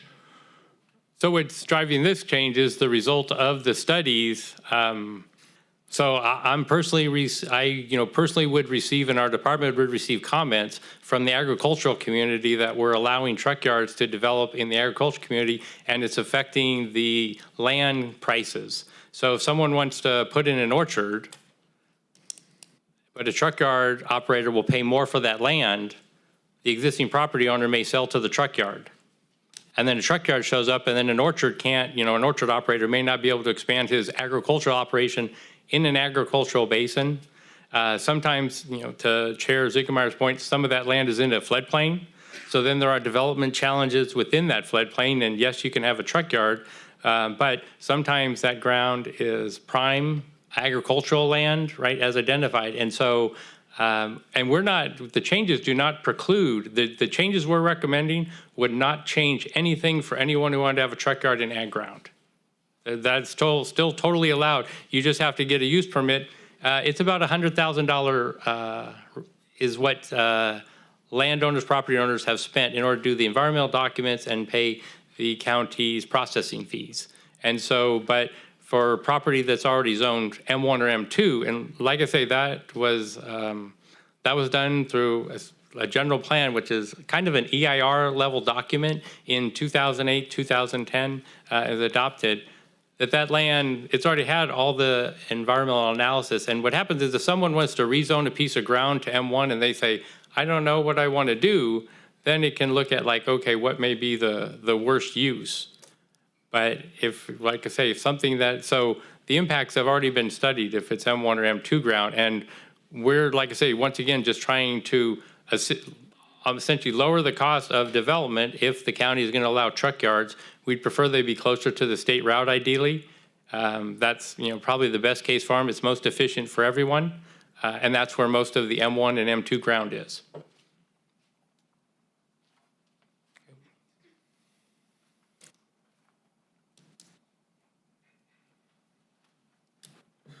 All right, is there any other questions? I want to commend you, Neil. Thank you very much. This is something we've been, I was looking forward to this almost 3 years ago. It's a long time in the making to finally get to this point. All right, and we're going to, if there's no more discussion, I'll look for a motion. Can I get a motion to approve? I'll make the motion to approve the recommended action. All right, looking for a second. I'll second it. All right, can I get a roll call, please? Supervisor Boone? Aye. Supervisor Flores? Aye. Supervisor Ziegenmeier? Aye. Supervisor Stevens? Aye. All right, motion passes. All right, moving on to item number 18. Public hearing to consider Project U24-0017, a general plan amendment from estate residential to commercial and a rezone from estate residential to commercial industrial to restrict for the subject 4.21 acre parcel located at 1280 Walnut Avenue, Yuba City, California, 95991 on the southeast corner of State Highway 99 and Walnut Avenue, south of the city of Yuba City. So for the chair and supervisors, our senior planner, Casey, is going to present this matter.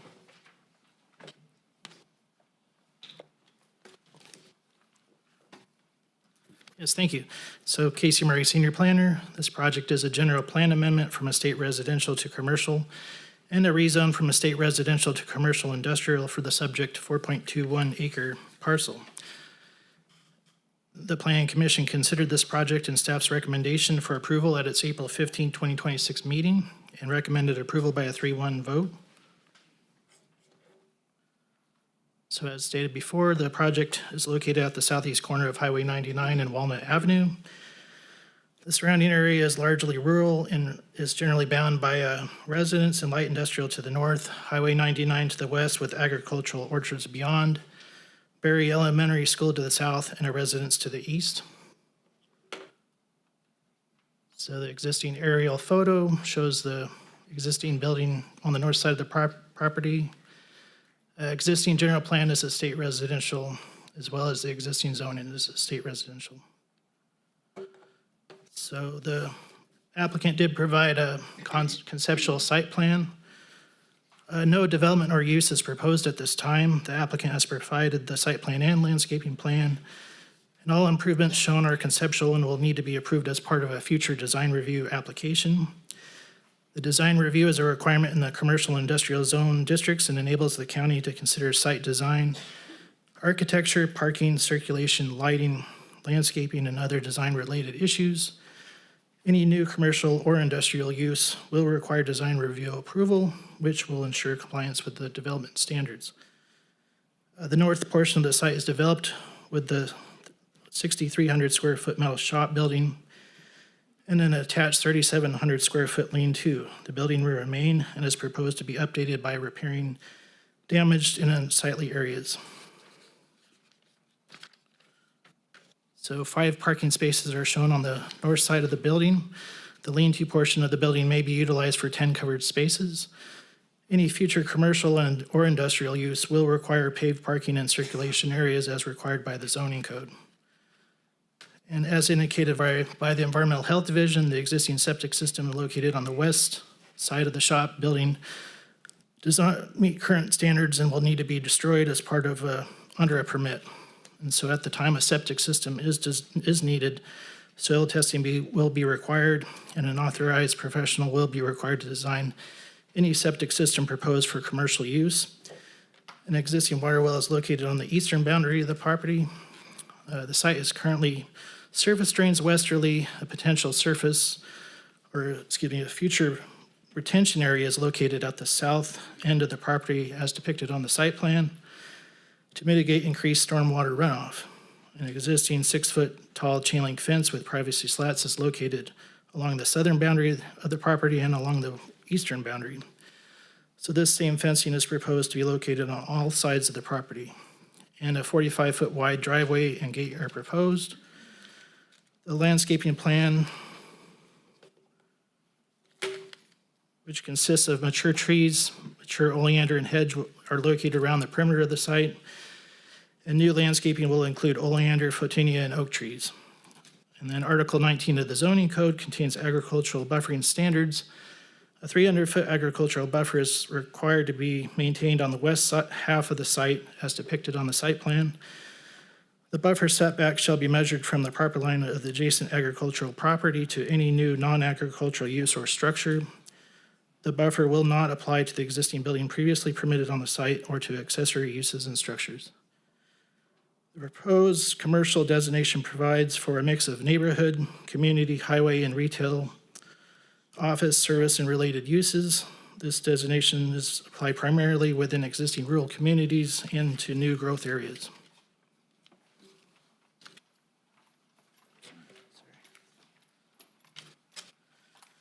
So during the general plan update, the project site and surrounding area was included within the Yuba City's possible future expanded sphere of influence and determined to be one of the growth areas in the county. The general plan defines growth areas as areas where new growth and development should be directed within the county. This project was found to be consistent with the general plan policies as it will allow for a commercial or an industrial use along Highway 99 within a designated growth area, and it will allow for an employment and revenue generating land use. So an initial study was prepared for this project in accordance with CEQA. The study determined it could have a potentially significant impacts. 9 mitigation measures have been included to reduce impacts to a less than significant level and were agreed to by the applicant. Therefore, a mitigated negative declaration is proposed. We received written public comments from Michael Steele and Doreen Fuller expressing opposition to this project, and they are included in the staff report. I would just like to clarify that the business advertisement attached to Doreen Fuller's letter is for a business located to the north and is not located on the project site. And I'll also like to clarify that this project does not propose a general truck yard, and if one was proposed in the future, it would require either approval of an administrative permit or a use permit, which are both discretionary entitlements, and they would both be subject to an additional environmental review. So it is recommended that the board approve this project with the findings as listed in the staff report. Thank you. That being said, we're going to open up the public comment. Is there public comment? Yes, we have 6. The first speaker is Doreen Fuller.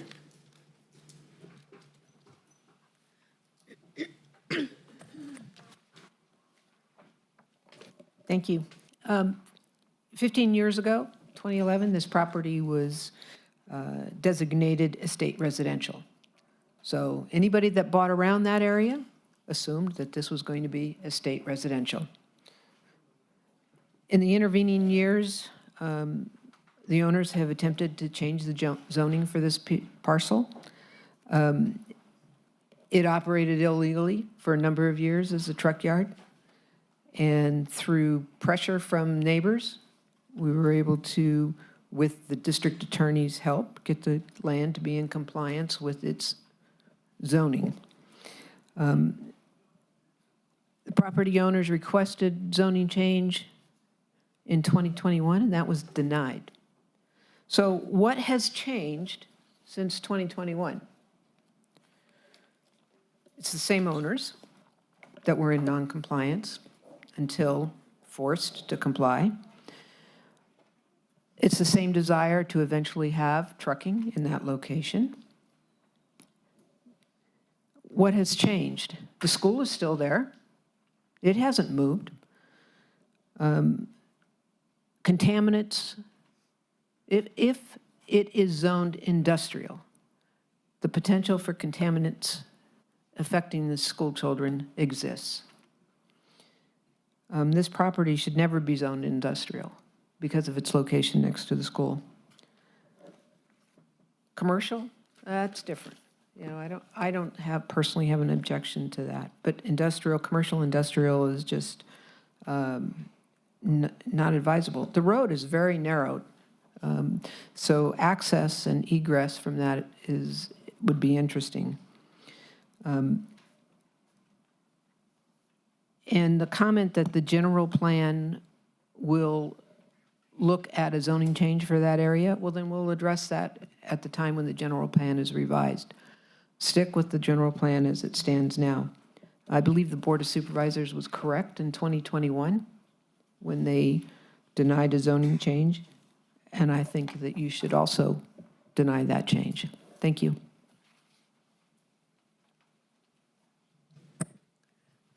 The next speaker is Sukhvinder Bungal.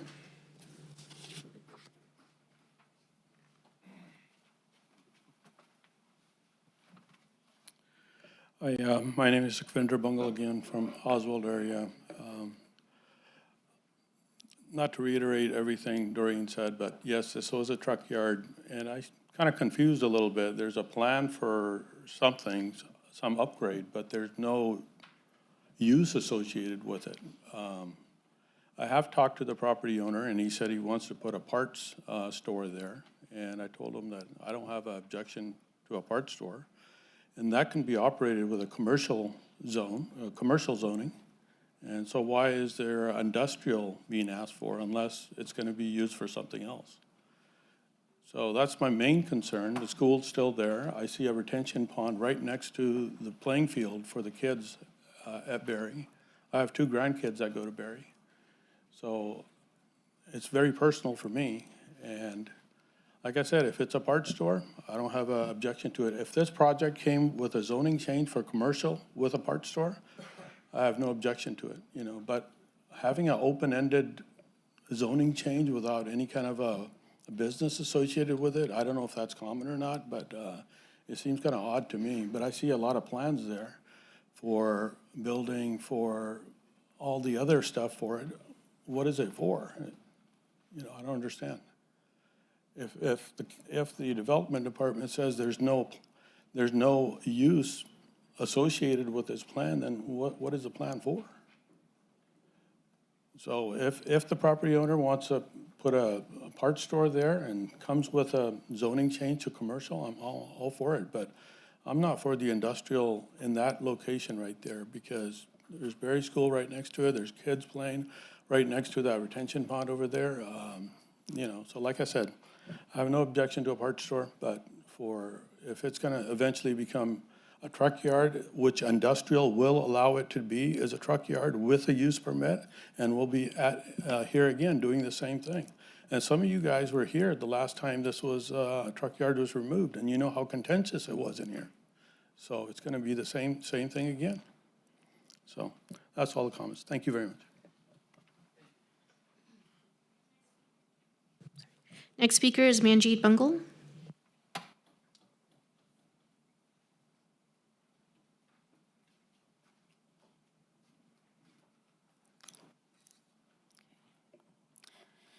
My name is Manjeet Bungal. Thank you to the supervisors for allowing me to speak. My biggest concern is allowing the zoning change to commercial industrial. Oh, and let's not forget the school on the south side of this property where my grandkids go to. Again, it's personal for us. We live in the area. We've had so many trucks out there, truck yards built while we've been moved in. You know, like I said, we're here again doing the same thing. The last time we were here concerning this property, they were running a trucking business illegally. A cease and desist order had to be given for them to shut down.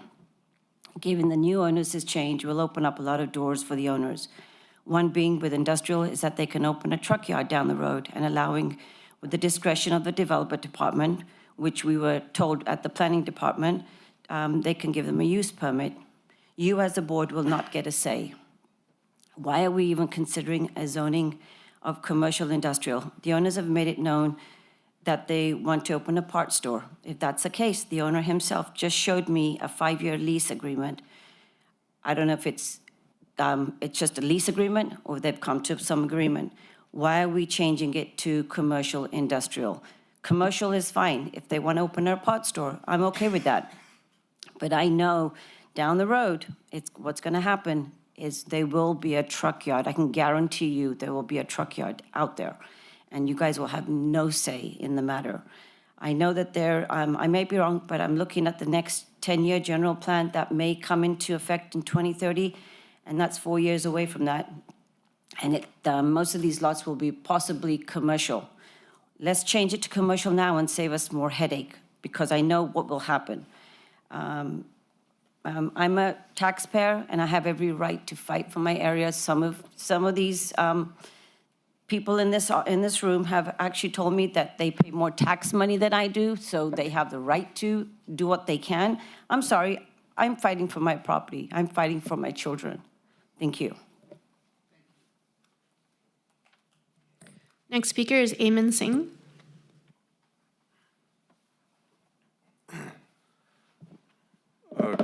Good evening, members. My name is Eamon Dudwall. I'm here to support the project that is being presented. I want to clarify, I spoke with the applicant. They did say that everyone brings up the truck yard terminal that will show up again. I want to clarify that the applicant already has multiple terminals around the city, even near Tudor.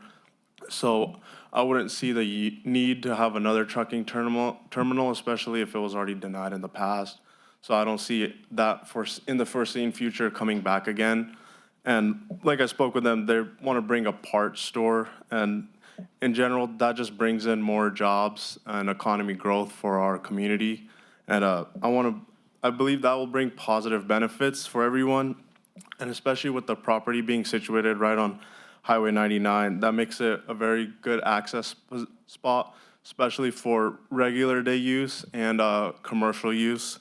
So in general, this parts store would provide services, convenience, and economic activity to the community. So I believe the applicant also has gone through all the proper process with the county and paid all the fees, done all the studies that they needed to for this property. So as someone who supports responsible development in this community, I would appreciate if you respectfully recommend that you approve of this. Thank you. Next speaker is Tariq Mahmood.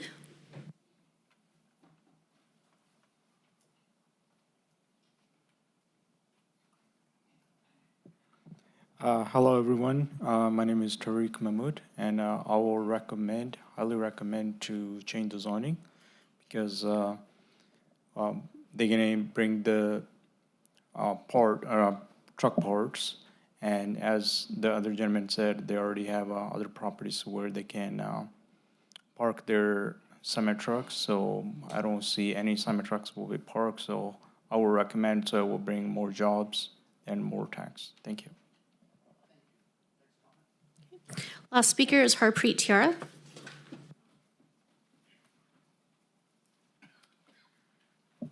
Good evening. My name is Harpreet Tiara. Once again, I don't understand what the people's problem is. Everything from farm to the fork, everything brought it to stores, to your house, even the clothes, everything is bringing by the trucks.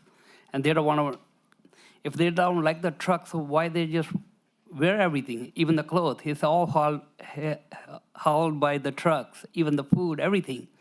And even the zoning for the surrounding the area where they're talking about the Walnut Avenue, there's a truck yard right across the street. There's another truck right on the west side of the property. And there's a truck terminal right behind on the south side of the property. Why not him? If everybody else got approved, why not him? I think this guy is getting maybe, I'm sorry to say, maybe getting discriminated, you know? Because there's a truck yard right across the street where the property is, and there's a truck yard right on the west side of the property, and there's a truck yard on the south side of the property. That's it. Thank you. Thank you. With that, we're going to close the public comment unless there's any more comment. And yes, sir. Through the chair, maybe I could clarify some, because obviously we realize this parcel does have a history. It's been before your board. It's been through our department, and I realize it creates a lot of anxiety and concern in the community. I wanted to kind of point out something it's in the title, and so it's specified. So the rezone is going from estate residential to commercial industrial, or CM, right? That's the county's designation is CM. That's not M1 and that's not M2. So if this was to be a truck yard, it would require a use permit. Your consideration of this rezone would not allow a truck yard to exist there. If a truck yard were to begin to operate, it would be subject to code enforcement. We just had a study session regarding code enforcement and the more stringent operation of the code enforcement program. Our department, in dealing with the project applicant in the pre-application meeting, went through and laid out, what would be eligible and possible uses for this property and the subject zoning. So the commercial is a zoning that allows some type of commercial building where people can come and go and sales are made that generate sales tax. Semi-trucks are not allowed to be parked here, those type of things, right? There could be a delivery truck, but there will not be semi-truck parking. It's not authorized in this zoning. If the property owner did want to have a truck yard, much like as the comment said, they would need to come through a use permit. So our department would have directed them, one, not to do a rezone application, and then we actually would have denied the application when we received it and brought it to your board, so that hopefully in consideration, so it cannot be considered for a truck yard. And so I guess I wanted to clarify that the rezone application that you're being considered would not allow a truck yard to operate there, and should one operate there, then our department would utilize code enforcement to cease and desist that operation. Well, thank you, Neil, very much for clarifying that. I'm going to bring it back for discussion. Yeah, Chair? Floors? Chair, I just had a question, Neil, on, can you address there was a concern about those rezoning, if it's going to CM, why not just commercial? Why is it CM? Because the county zoning code, what we call commercial is CM, and so the designation is CM, and then the text of that is commercial industrial, and that's what the zoning code for the county says. The light industrial and the heavy industrial are the M1 and the M2. We could maybe scroll back, it would be a previous item.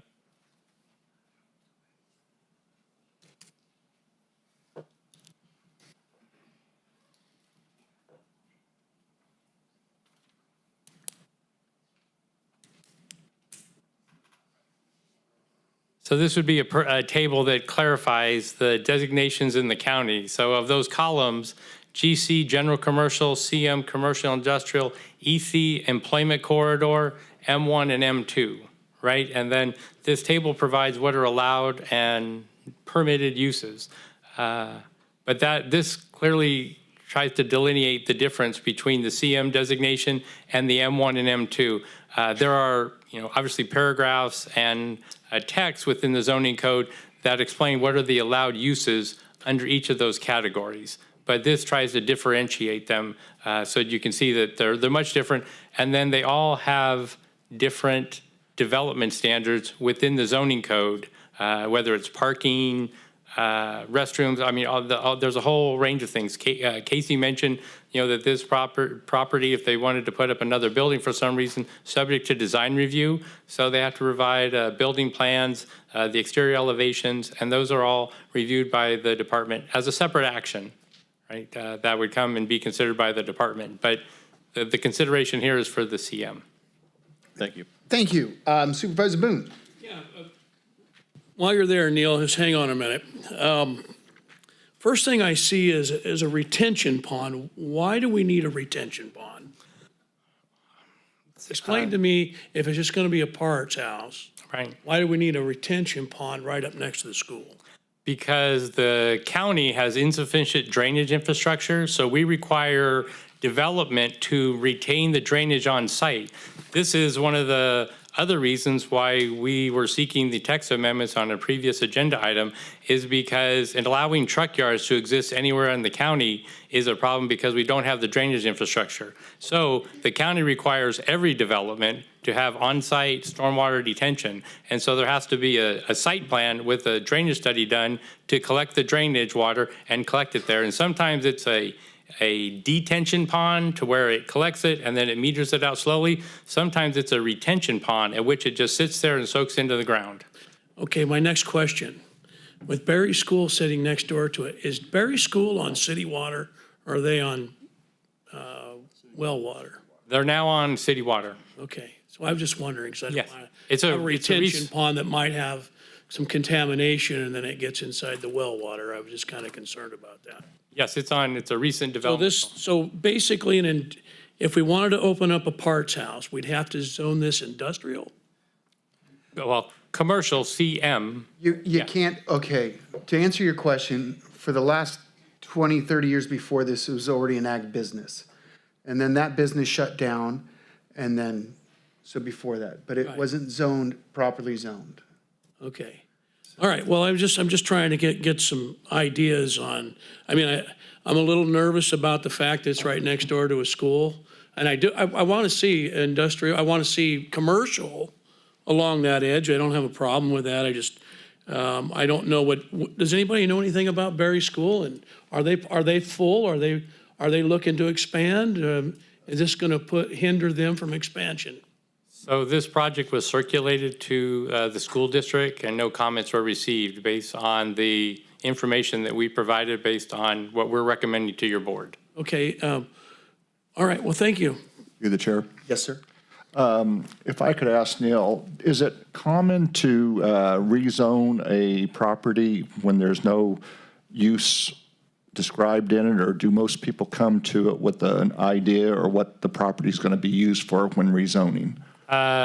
Probably most often, we don't have a specific project description, and then it typically evolves during the process of the rezone. And the challenge is because seeking different tenant uses, right? And I will say our department worked with the applicant to have a project that had definitely less significant impacts, right, than other uses that could be there, right? Less traffic volume, so that we could recommend it to your board. But yeah, quite often, I will say that yes, property owners come, they have a piece of land, they want to have a commercial development, but they don't quite know. For example, we rezoned some properties. I'll say we recommended your board approve some rezoning properties on State Route 20. The property owner at the time did not have tenants, but he, tried to seek tenants following the rezone. And it's just because, they have a building and a use, and then they try to fit tenants within that building, and it's somewhat economic based. And so our department has tried to be flexible in working with property owners so that they can, get a tenant and make their property marketable. Thank Mr. you. Chair. Yes, sir. Move to approve staff's recommendation. All right, before I was on that vote that denied the truck yard. The reason why I sat with everyone, and I tried to convince the property owner, turn it into commercial industrial. I'll support that. 2 years ago, we had a huge manufacturer wanted to put a sales yard in Sutter County. I looked at that spot, couldn't do it because it wasn't zoned properly. I said, I'll never vote for a truck yard to go in behind that school. Won't happen. A few months ago, we rezoned, actually in 2025, we rezoned property along Highway 20 that Neil Haight talked about. Took us a couple years to rezone that. As soon as we rezoned that property owner in that building had those facilities leased out the very next day. That is retail sales tax coming into Sutter County. We don't have, I mentioned earlier, 70% of our land mass sits in a FEMA flood zone. That means you can't put a retail store in 70% of the county. That means we have very precious little property that we have to actually put some sort of building in that brings in jobs, brings in tax revenue. We have to do it the right way. I love this project. I'm excited that this project is coming to fruition. It took us long enough, but I got a motion here on the table. Second. And I got a second. Roll call, please. Supervisor Boone? Aye. Supervisor Flores? Aye. Supervisor Ziegenmeier? Aye. Supervisor Baines? Aye. Supervisor Stevens? Aye. Thank you. Motion passes. Moving on to item number 19. Excuse me, Chair, before we move on, I'd just like to read the title of the ordinance. Yes. An ordinance of the County of Sutter amending the zoning of certain parcels in the county. Approval of a short-term appointment to the Sutter Yuba Mosquito and Vector Control District Board of Trustees as a Sutter County representative expiring on November 28th, 2027. Hello, Honorable Chair and Supervisors. I'm Gina Graham, your Assistant Clerk of the Board. The item before you today is to approve one of two applicants to a short-term appointment to the Sutter Yuba Mosquito and Vector Control District Board of Trustees. The Sutter Yuba Mosquito and Vector Control District Board of Trustees is responsible for the decision-making regarding policy and oversight of the operation and administration of the district. In compliance with the MATI Act, a vacancy notice was posted and advertised for the unscheduled vacancy. Our office received applications from Cynthia Wingfield and Rob Klotz. Their applications are before you for your reference, and Cynthia Wingfield is present and would like to make a comment. Please.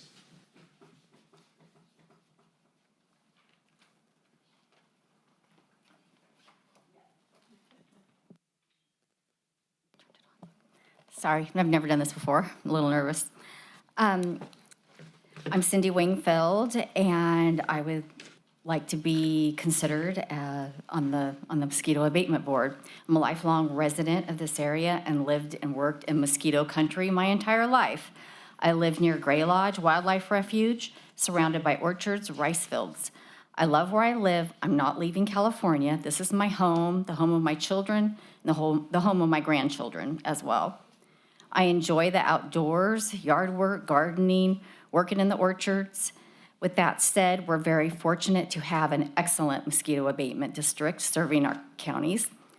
I know they do everything they can to keep the mosquito populations under control. It's always a relief when the spraying takes place, and hearing the airplanes in the evening means we know relief is coming in the morning. At times, the mosquitoes are so bad, it can be difficult to breathe outside without inhaling one of them.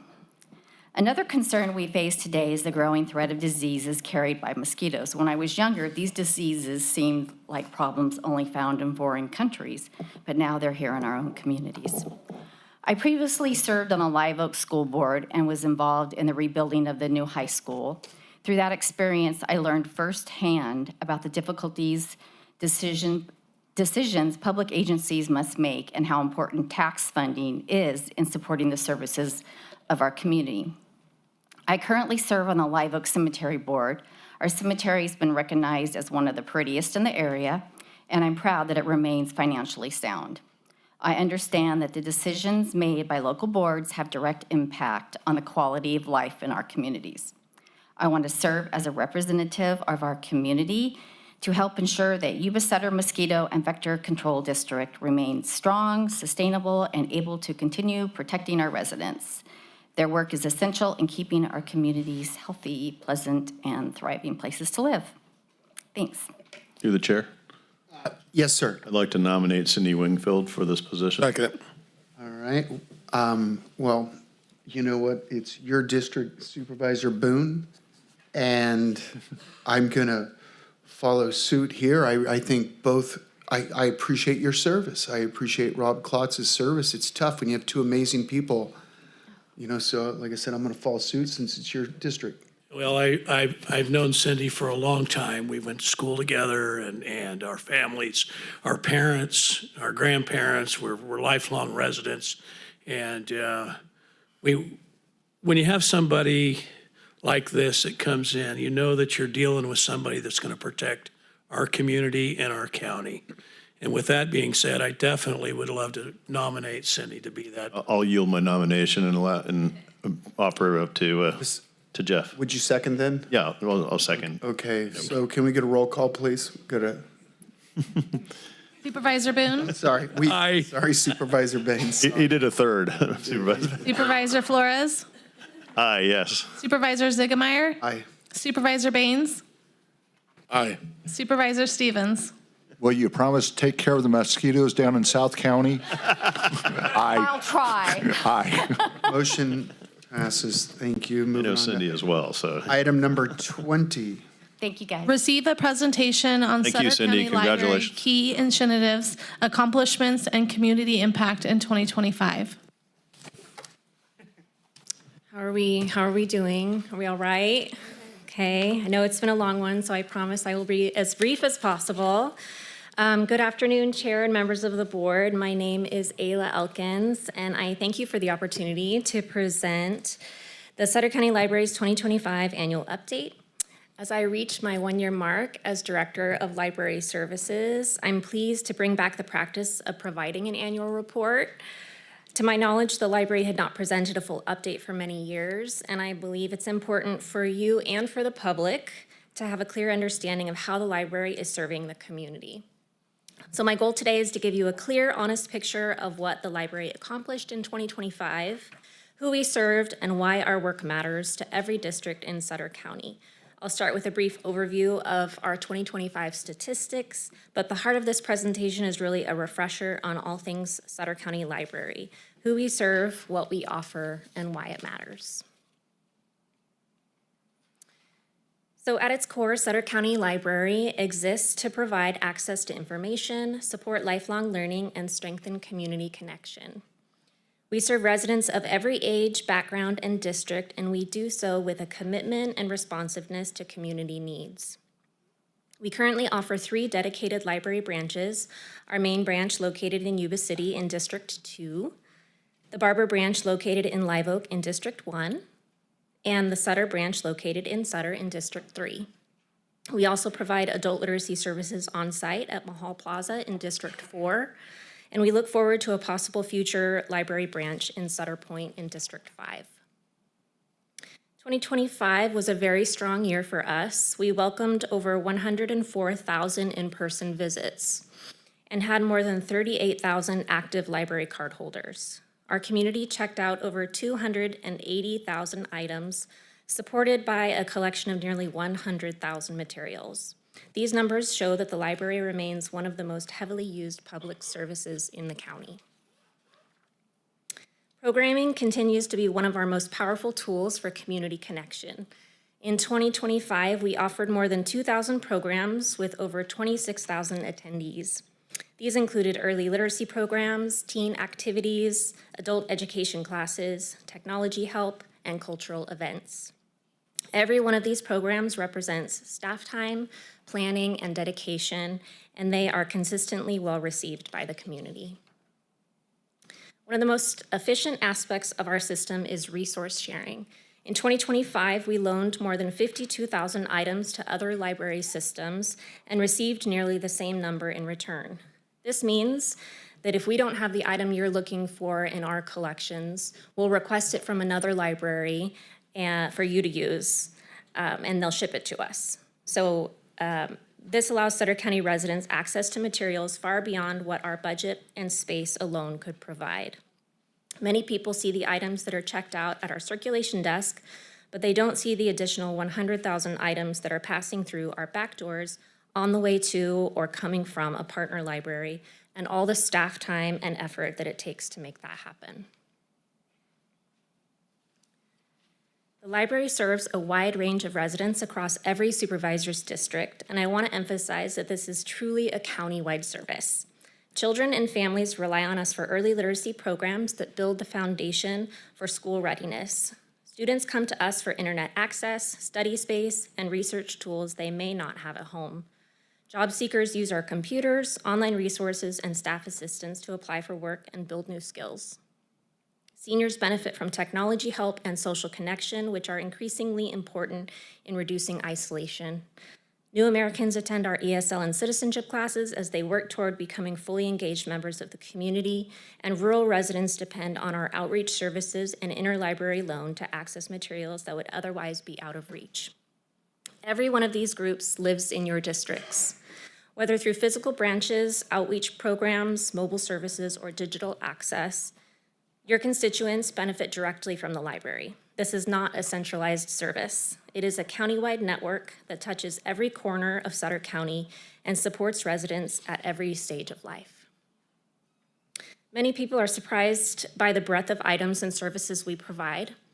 Beyond physical books, we offer ebooks and audiobooks, public computers and Wi-Fi, printing and scanning, technology help, early literacy programs, adult education, ESL, and safe climate-controlled community spaces. We also provide access to sewing machines, hiking backpacks, state park passes, museum passes, canning kits, blood pressure kits, and much more for checkout to anyone with a Sutter County Library card. If that wasn't enough, we also offer a pathway to earn a fully accredited high school diploma completely online and free of charge through the Career Online High School program, which is funded through the California State Library. Students in this program select a career pathway and complete coursework in that area to also receive a career certificate upon completion of the program, along with their high school diploma. We're excited to have 2 graduates of that program since we began offering it in 2024. So something that makes Sutter County Library unique from other public libraries is that we offer an extremely robust adult literacy program for adults who need support in learning how to read or write. California has one of the lowest adult literacy rates in the US, with approximately 28% of adults, which is nearly 1 in 4, lacking basic proficiency in reading and writing, and unfortunately, Sutter County's rates are higher than the state average, estimated about 42%. This crisis creates profound, wide-ranging effects. Adults with low literacy are 3 times more likely to be unemployed or have low-paying jobs. Low literacy is directly tied to an inability to manage chronic conditions, resulting in higher hospitalization rates, reduced life expectancy, and a higher chance of being uninsured. Parents with low literacy struggle to help their children, who are 5 times more likely to drop out of school, continuing the cycle of poverty and inequality. So to help address the serious consequences of low literacy in our community, the Sutter County Library offers free adult literacy services, including one-on-one tutoring, small group sessions, and full-size classes. We are proud to be one of only 2 public libraries in California funded by the California Department of Education through the Workforce Innovation and Opportunity Act Title II. This funding is almost always awarded to school districts, county offices of education, and community colleges. So the fact that Sutter County Library has received it for more than 20 years speaks to our longstanding commitment to high-quality education and community service. With WIO Title II funding, along with grants from the California State Library, we're able to offer adult basic education, English language acquisition, or ESL, citizenship preparation, family literacy, and homework help, all completely free to the public. And if you haven't visited the main branch during an adult literacy class, I encourage you to stop by. It's inspiring to see so many Sutter County residents working hard to improve their skills, their opportunities, and their futures, and it's one of the clearest examples of how the library helps build stronger communities. So our funding comes from several different sources, and each one plays a critical role in keeping the library running. The foundation of our budget is the general fund allocation approved by your board, which allows us to provide core services, maintain our buildings, and keep our doors open to the public. Much of what makes the library vibrant, engaging, and responsive to the community needs comes from outside support.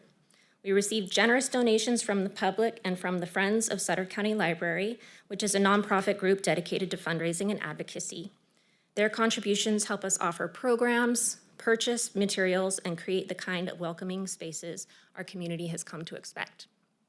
We also actively pursue grants, some of which I've already mentioned, and we receive many of them.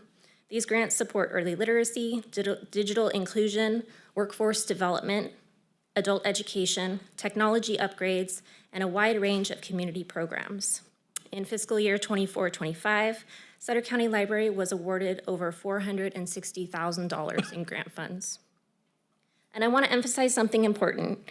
Everything fun we do, the special events, the innovative programs, the hands-on activities, is made possible through grants, the Friends of the Library, and community donations. These partners allow us to go beyond the basics and truly enrich the lives of our residents.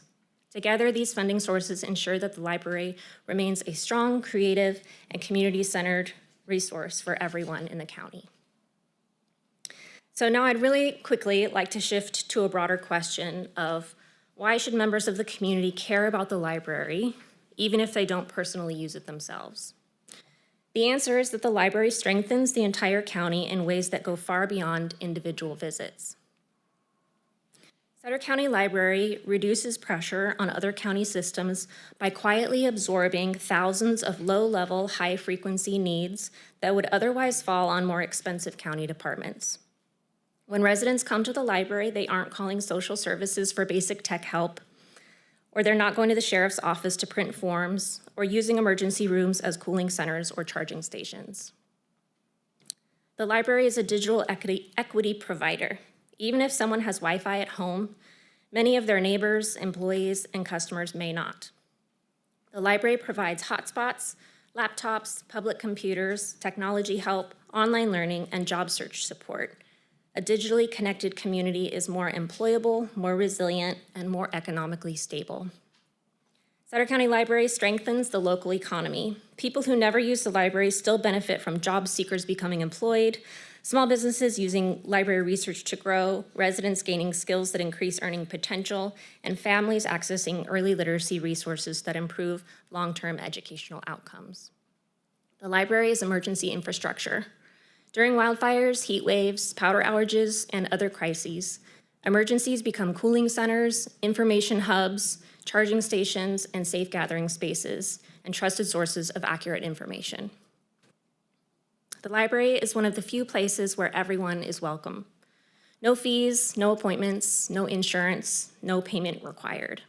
In a world where almost everything has a cost barrier, the library is a stabilizing force. And last but certainly not least, the library is a multiplier. Every dollar invested in the library returns many times its value through reduced social service costs, improved educational outcomes, increased workforce readiness, stronger small businesses, and safer, more resilient communities. So earlier this year, the California State Library encouraged an initiative called Every Story Counts, where public libraries across the state surveyed their users to share their story and tell us how and why they use the library. We received so many amazing stories from our community members, 3 of which I'm going to read to you because they're just so good, and I promise to read them fast. Me and my kids come to our Sutter County Library multiple times per week. They love the Lego Club and all the fun events like the Magic Show or Sensory Day. They learn new things, and they especially love the book fairs whenever they come around. Coming to the library has totally changed the relationship they have with reading, and we love books. Story time every night before bed is a must for them now. Thank you so much to our Sutter County Library for the space you share with us. I'm an elderly adult. I come to the library to mingle and talk with people. I can't walk much, and I go online to have the books put up front for me. This really helps since walking is an issue. The library is great because I'm on a limited income and in a small home. Borrowing books is much better than buying at this point in my life. If they don't have a book I want, I can ask for it from another library and they'll hold it for me. I've come to some cooking classes and enjoyed it very much. Thank you for providing us with this support and helping us learn English. Thank you for your time and dedication. I love this beautiful place. Thank you. So as we look ahead, one of the things I'm most excited about is that for the first time in more than 5 years, we'll be offering summer reading programs at all 3 of our branches. Each branch has its own unique theme, and together they cover a wonderful range of interests for children and families. So in Live Oak, the Barber branch will host Unearth a Story, a fossil and dinosaur-themed program that taps into kids' natural curiosity about the past. Our main branch in Yuba City will offer Plant a Seed, Read, a program centered on gardening, nature, and growth. And the Sutter branch will take readers on an adventure with Journey Through Our Solar System, exploring space, planets, and the wonders of the universe. We truly have something for everyone this summer, and we can't wait for these programs to start next month. In addition to our summer reading programs, one of the biggest projects on the horizon that we have to look forward to is the Student Success Card Initiative, which will give every student in participating school districts a library card automatically by the time they enter the 4th grade. This removes barriers, increases access to books and digital resources, and helps students build strong learning habits from an early age. I've also received many comments from the community lately regarding the need for outdoor seating at our library spaces, so we're contemplating the addition of outdoor seating at the Yuba City main branch, which would be funded entirely by the Friends of the Library. These round tables would give patrons a comfortable, flexible space to read, study, use Wi-Fi, or simply enjoy the library environment outdoors. It's a small addition that will make a big difference in how people use our space. And finally, we're thrilled to begin a refresh of the Sutter branch, which is long overdue. Thanks to grant funding and donations, we'll be installing new flooring and making thoughtful upgrades to ensure the branch is more accessible and welcoming. These improvements will help us provide equitable access and a better experience for everyone who walks through the doors. Thank you so much for your time and your continued support of Sutter County Library. I hope you're feeling as excited as I am about everything the library is doing and everything we're building toward. Now that you have a fuller picture of who we are, what we offer, and why it matters, I hope you can see just how much potential there is in the work ahead. Our staff, our patrons, our partners, and the Friends of the Library all play a part in making the library a true cornerstone of county life, and your support makes that possible.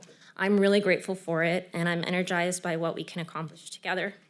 Please know you are always welcome at the library, and we hope to see you soon. Thank you. Thank you. Thank you very much.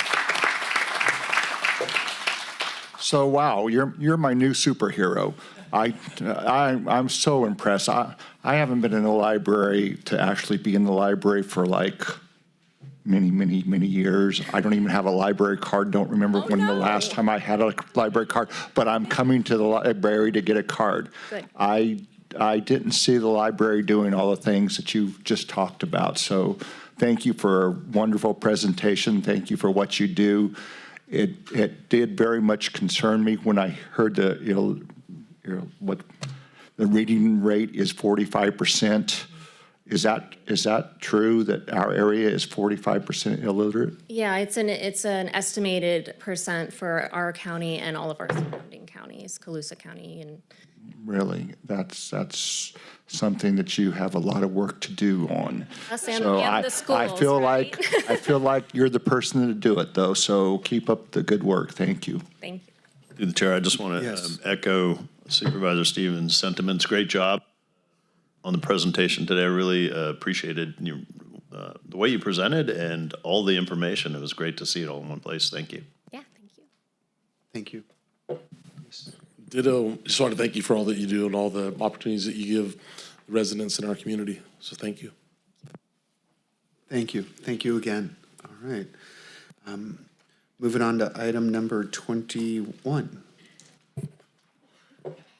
Approval of a memorandum of understanding with Habitat for Humanity, Yuba Sutter, and Emerald Oaks Residential Care Facility for the Elderly for a 5-year period to support the use of California Department of Social Services Community Care Expansion Preservation Program, funding in the amount of $750,000 for capital improvements at Emerald Oaks Residential Care Facility for the Elderly, and authorization for the Health and Human Services Director or their designee to execute the agreement and related documents.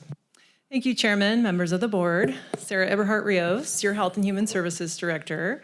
As you hear Gina read the title, this item seeks your approval for an MOU between 3 entities, Habitat for Humanity, Emerald Oaks, and Health and Human Services, to receive a state-funded grant up to $750,000 for community care expansion funding for specifically approved facilities improvements consistent with the use of these state grant funds. Emerald Oaks is a residential care facility for the elderly licensed in 2019 for up to 99 beds. Residential care facilities for the elderly, like Emerald Oaks, provide 24-hour non-medical care, supervision, and assistance with activities of daily living for residents 60 years of age and older. Some example of those activities assistance include dressing, bathing, toileting, and walking. 24-hour monitoring to ensure residents' safety, to include folks who are struggling with memory issues or wandering, room and board, 3 daily meals, housekeeping, laundry, and transportation. Daily rates for these services per client can vary based on the needs of each client. After an extensive evaluation of 17 licensed facilities, Emerald Oaks was determined to be the only facility meeting the state criteria for this grant funding, which aims to support facilities serving folks who may be low income, on Social Security income or Medi-Cal, and who would be at risk of homelessness if the facility were to close.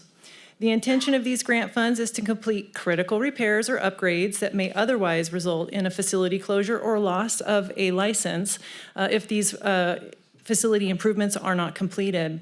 Grant funding will include the purchase of the installation of a generator, 2 propane tanks, automatic transfer switches for the generator, related flat work, as well as a septic system repair. These improvements are proposed to be funded as, of course, they meet the state grant requirements, but they also assist Sutter County in ensuring that the building is equipped to meet public health needs of the residents during a disaster or an emergency. The proposed grant amount also has an amount of contingency included to account for any issues that might come up during the construction of these recommended items. To receive this grant award, Emerald Oaks must contribute a 10% match or $75,000. Additionally, as a requirement of receiving these funds, Emerald Oaks must record a deed restriction requiring the continued use of the property as a licensed residential care facility for the elderly 5 years from the date of the recording of that deed restriction. And they must agree to monitoring requirements to ensure that the program continues to operate as a residential care resource for our community. Habitat for Humanity, via this MOU, will manage the acquisition of a general contractor to complete the facility improvements described herein, coordinate construction processes with the facility to ensure resident safety during the construction process, compliance with permits and regulations affiliated with the work, and ensure the project is completed timely. Health and Human Services will monitor compliance with the terms of this MOU, including required state reporting, deed restriction compliance, and ongoing facility obligations throughout the term of this 5-year agreement.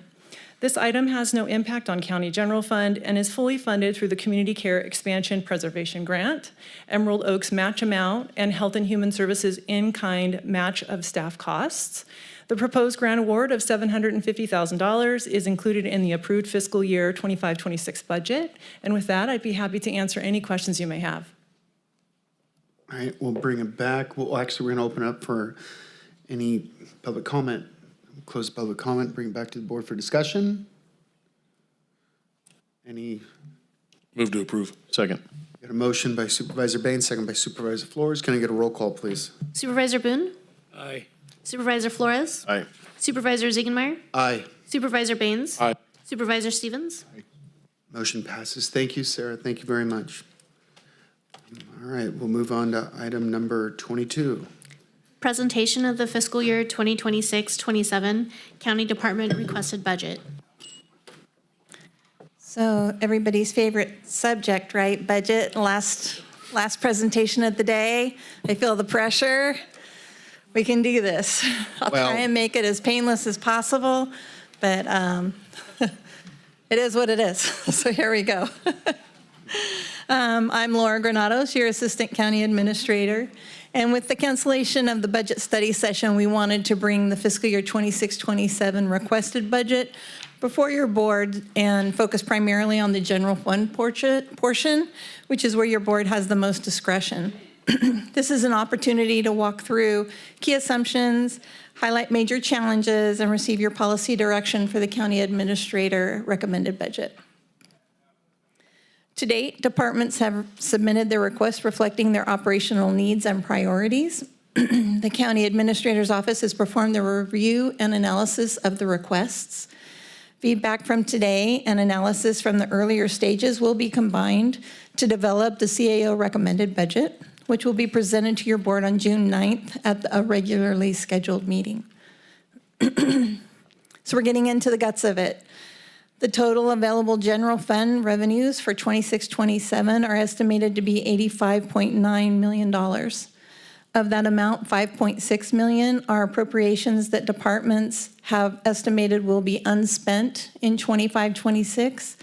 And at the $19 million are department-specific revenues like grants, charges for services, and the remainder are the property taxes and sales taxes. Considering all the projected revenues and total department requests, the county is currently facing a $5.37 million deficit.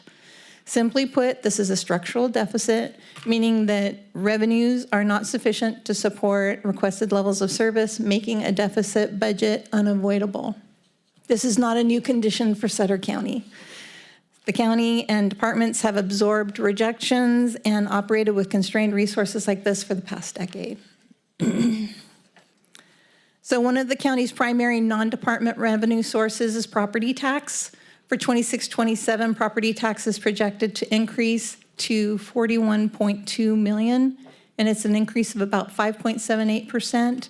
However, over the past 10 years, the property tax growth has averaged just 4.9%, well below the cost of living increases for the same time period.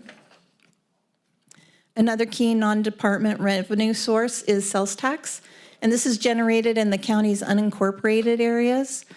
Based on the analysis and local market expertise of Hinderleiter Delamas, their 26-27 projection shows a decline of 2.81%.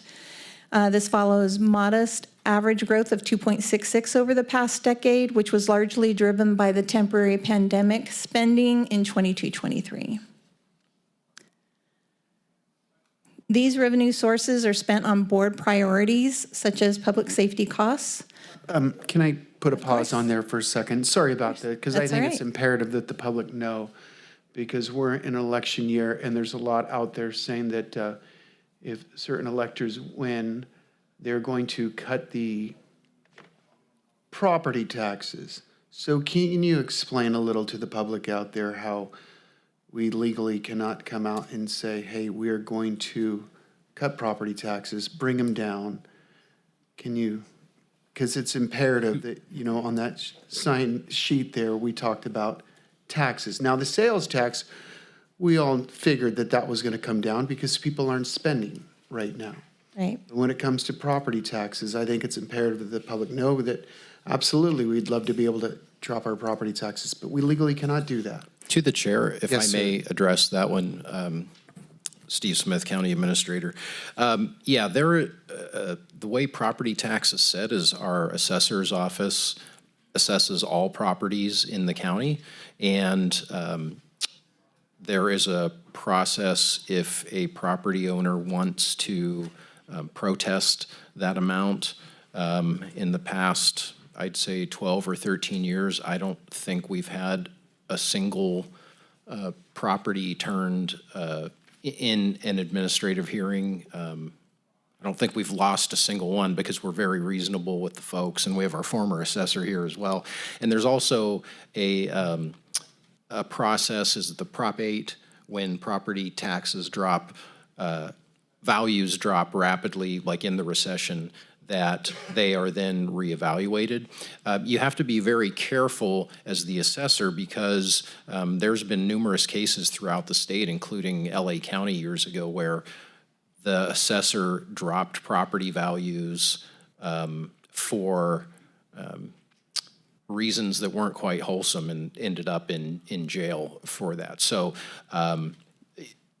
there's a range that you can work within, and you have to have reliable comps for those. So just any one person can't come in and across the board change property tax rates in any way that I'm aware of. And I don't know, Mr. Retzloff, if you want to address it at all, or if you'd like him to, happy to.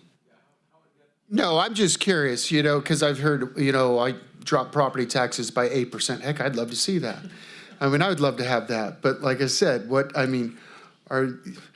it's tough because this is what runs a county is the very minuscule of the tax that we get that the state doesn't get.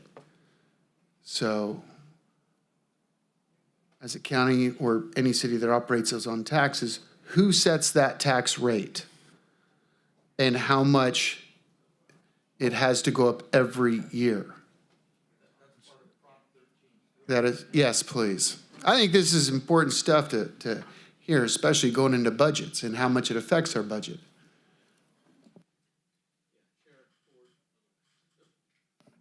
Okay, here we go. Chair Board, Todd Retzloff, back with Sutter County, prior assessor. So how it was established is back in 1975, which was put through in 78, was Prop 13, right? Set upon a base year of 1975. Under those rules, it cannot exceed 2% per year, okay?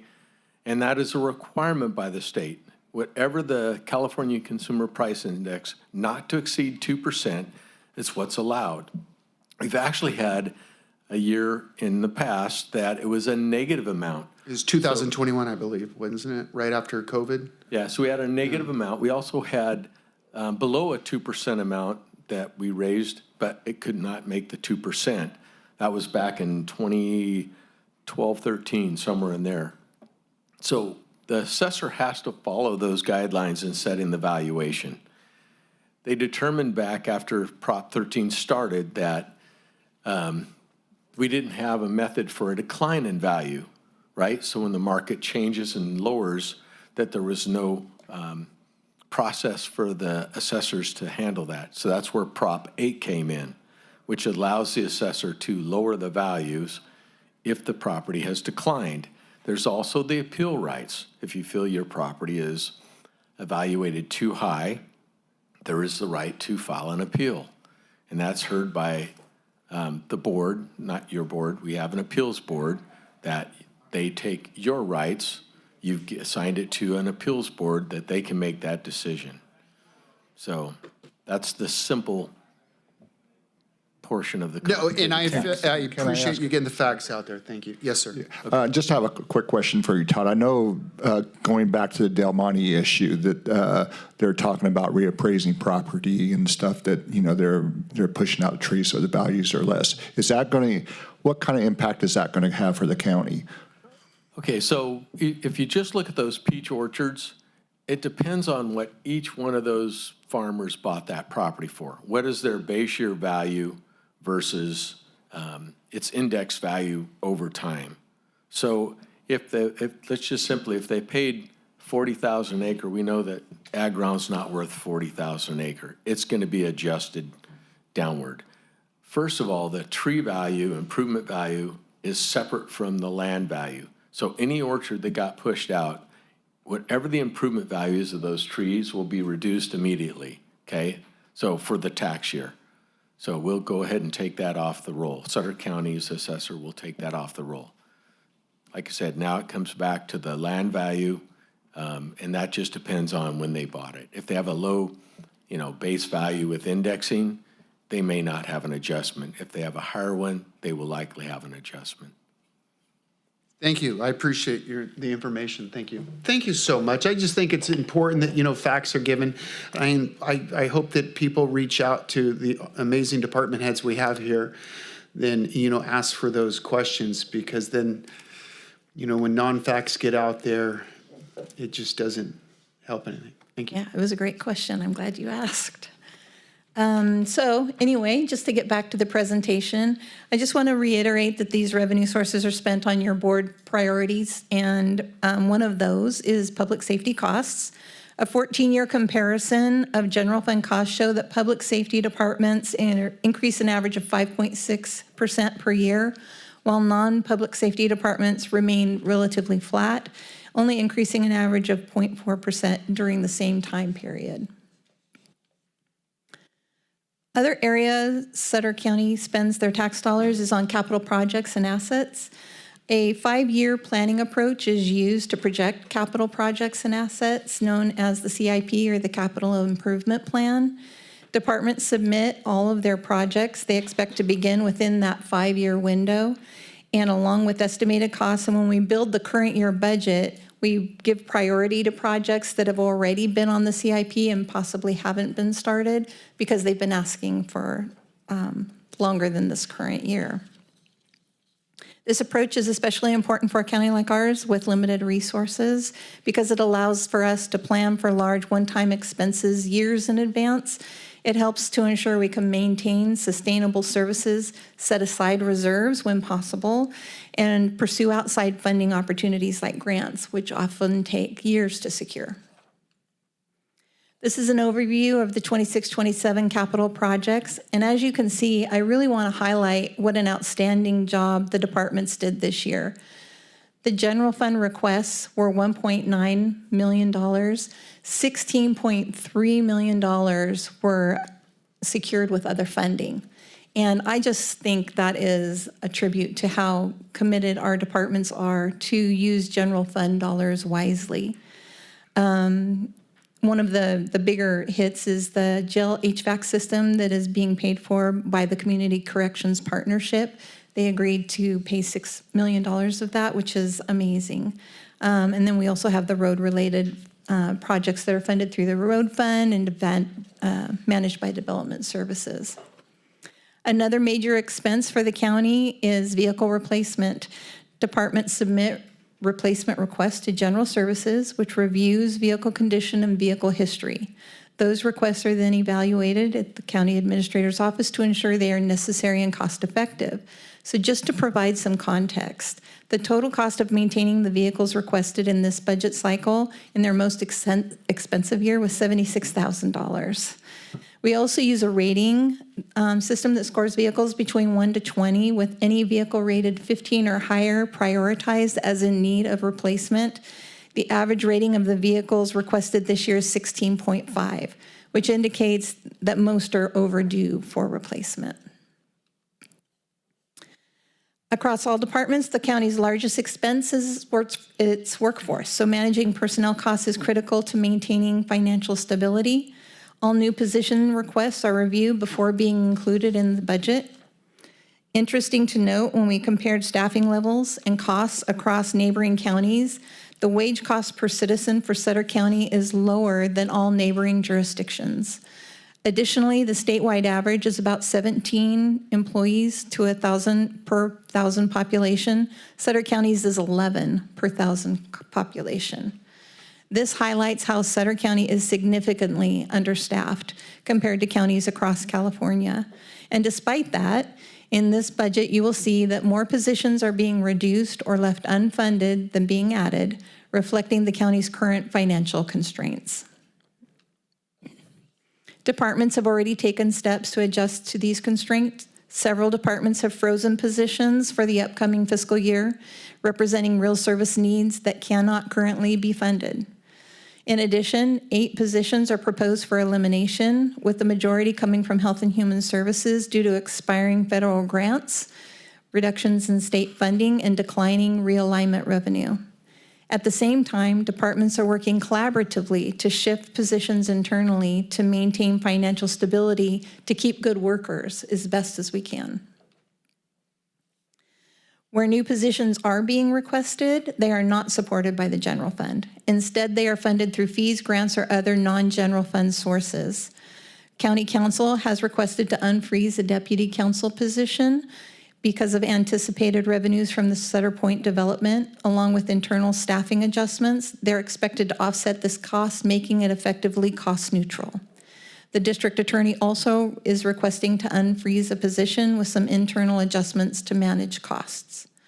Overall, departments are being strategic in how they fund staffing, allowing the county to maintain services while preserving general fund stability. However, as noted before, the county is well understaffed compared to other counties in the state. So this is my favorite slide. I know. And I'm moving now from the specific budget request to talk about the broader issues, primarily the federal and state policy changes impacting the county as we move into this fiscal year. And I'll just pause for dramatic effect. So, yeah. So H.R. 1, also referred to as One Big Beautiful Bill, shifted responsibility for certain health services from the federal government to states and counties without corresponding implementation funding. Historically, counties in California have been responsible for indigent care, with County Medical Service Program helping provide that coverage. Prior to the Affordable Care Act, realignment funding supported CMSP for this purpose. After the ACA, those funds were redirected to the state to areas of their budget. And now, under H.R. 1, responsibility is again shifting back to the counties, but funding is remaining at the state level with no clear plan for redistribution. Another problem that we have coming down the pike is the federal share of administrative costs for CalFresh. is decreasing by 25%, with counties absorbing approximately 8% of the impact due to funding formulas. So for Sutter County, that represents roughly a $300,000 impact with no corresponding state backfill. Another federal level reduction in public health funding that has impacted Sutter County is a $1.8 million reduction in immunization and laboratory grants. This creates immediate service gaps and ongoing uncertainty regarding future federal support. In-home, I'm not going to go through all of these, but I do want to hit the really big ones. In-home support service costs continue to increase substantially, and counties are responsible for a portion of those costs. However, counties do not benefit from savings when the long-term care costs decline, and we have very limited ability to control overall cost growth since key policy decisions are made at the state level. Realignment funding is not keeping pace with mandated service costs. With relatively flat statewide tax growth, statewide counties are collectively experiencing approximately $230 million in unfunded caseload growth. So while media and social media are focusing on the misspending of federal and state levels, Sutter County remains disciplined and fiscally responsible. Sutter County will continue to navigate these fiscal constraints, focusing on delivering effective, efficient, and sustainable services to the community, but current service levels do not meet community expectations or needs. This means all departments continue to operate conservatively with delayed or halted projects or simply scaling back services as they are aligning with available resources. Reductions in the City of Live Oak public safety contracts will lead to service delays and in some cases service eliminations. Key operational areas like building maintenance and road maintenance are completely under-resourced, understaffed. We face ongoing difficulties recruiting and retaining employees as competing jurisdictions invest significantly more per capita than Sutter County can. And at current funding levels, service gaps will continue to increase and become more difficult to manage. Your board has always been fiscally responsible, and for that, as a fiscal person, I am very grateful. You don't spend money that you don't have, but the problem in the service levels cannot meet community needs or expectations with this current level of resources. It's not an expenditure problem. We are absolutely doing the best we can. This is a revenue problem. So some of the questions that I get in my office are, with all the cuts from the federal and state governments, it's tempting to start looking at the reserves. Why is it important to maintain the general and the budget stabilization and the public safety reserves? Well, these reserves position the county to withstand disasters or economic downturns, and they provide flexibility to adjust spending in line with anticipated revenues. The difficulty to understand is that even in an economic crisis, we don't want to choose using one-time revenues to offset ongoing reductions, because maintaining fully funding reserves strengthens the county's credit profile, which can reduce borrowing costs if we need money for the jail expansion. It helps provide cash flow needed to pay our CalPERS unfunded accrued liability, which saves us $570,000 a year. Currently, just to let you know though, our total reserves are at $13.5 million, including the $1 million in public safety reserves. This represents 16.64% or 2 months of general fund appropriations, and that's consistent with the 16.67 of the Government Finance Officers Association recommendations. In summary, the core issue is clear. The county has a revenue problem. The county does not have an expenditure problem, as evidenced by 36% less employees per capita and a wage cost per citizen that is lower than all neighboring jurisdictions. The county relies heavily on federal funding, so any federal cuts will impact local programs. The state also relies on federal funding, and the less federal funding the state receives, the more they shift resources away from counties for their own priorities, to meet their own budget needs. The governor is expected to publish his revised budget on May 14th, so we just have a couple days. And many of these potential reductions remain unclear. Departments have built the requested budgets based on best available estimates. To address the $5.3 million budget gap, we have outlined some recommendations. I'm not going to read them all here. I'll just highlight a couple that I think are important. We can adjust the vacancy factor to each department to align with historical attrition. We can implement targeted service reduction in departments receiving general fund support. We can restructure county homeless services by reducing costs, closing the 2nd Street campground except for emergency purposes like floods, or secure greater partnership contributions. And it's also important to note that a number of centralized services are partially funded by federal and state sources, so meaning any reductions can impact operations across the whole organization. And while it's not a recommendation, it is important to restate using general budget stabilization or public safety reserve as a one-time solution and should not be used to manage systemic revenue shortfalls. So that was fast. So what are our next steps? First and foremost, staff will take necessary actions to close the budget gap with policy guidance from your board. The CAO recommended budget will be published and released to the public on June 5th, and it will be formally presented to the board at a regularly scheduled meeting on June 9th. Budget hearings will begin at 10 a.m. Tuesday, June 16th, and any modifications resulting from the hearings will be incorporated into the final CAO recommended budget and included on the consent calendar for adoption June 23rd. This is a different process than we've had in the past. Typically, we approve a tentatively recommended budget for effective date July 1, and then we adopt in September. But we're striving for an earlier adoption to eliminate those re-budget requests and to create efficiencies between fiscal years and workday. The county has until October 2nd to meet the state's formal budget adoption deadline, so doing so before July 1st well meets that deadline. So with that, are there any questions? That we will open it up. Is there any public comment? I see no public comment. Bring it back to board discussion. Seeing no discussion, I just want to say, oh, you go first. The chair, on the reserves, Laura, what 16.7% reserves, how do most counties handle their reserves? Is there a recommended area to have reserves or percentage, or do we have good reserves or bad reserves, or?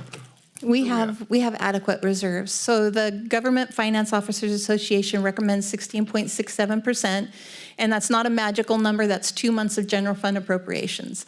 And so they say you should at least have 2 months in reserves in case catastrophe hits.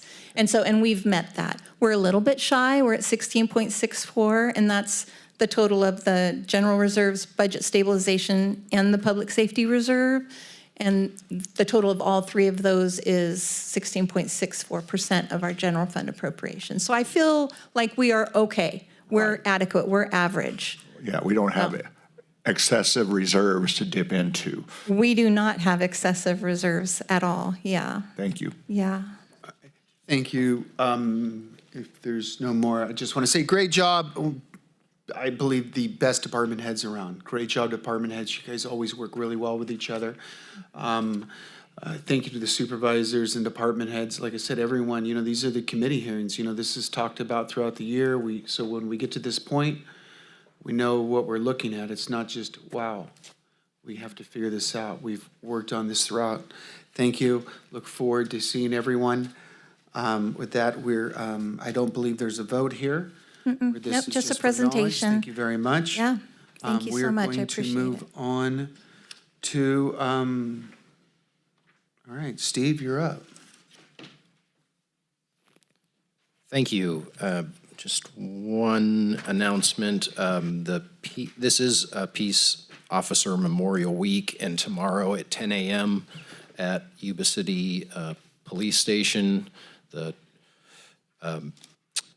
there's the annual ceremony, and it is open to the public. So again, 10 a.m. at YCPD. And if you'd like to attend, feel free. That's all I have. Thank you. All right, thank you. All right, we're going to move on to district reports. We'll start with number 1. That would be you. We have nothing. All right, moving on to District 2. Let's see, just a couple of things. I want to just note that I had the honor of doing part of the eulogy for Larry Munger last week, and it was a real honor, and I just wanted to do a final note to Larry and just really say, you know, that we appreciate all that he did for the county.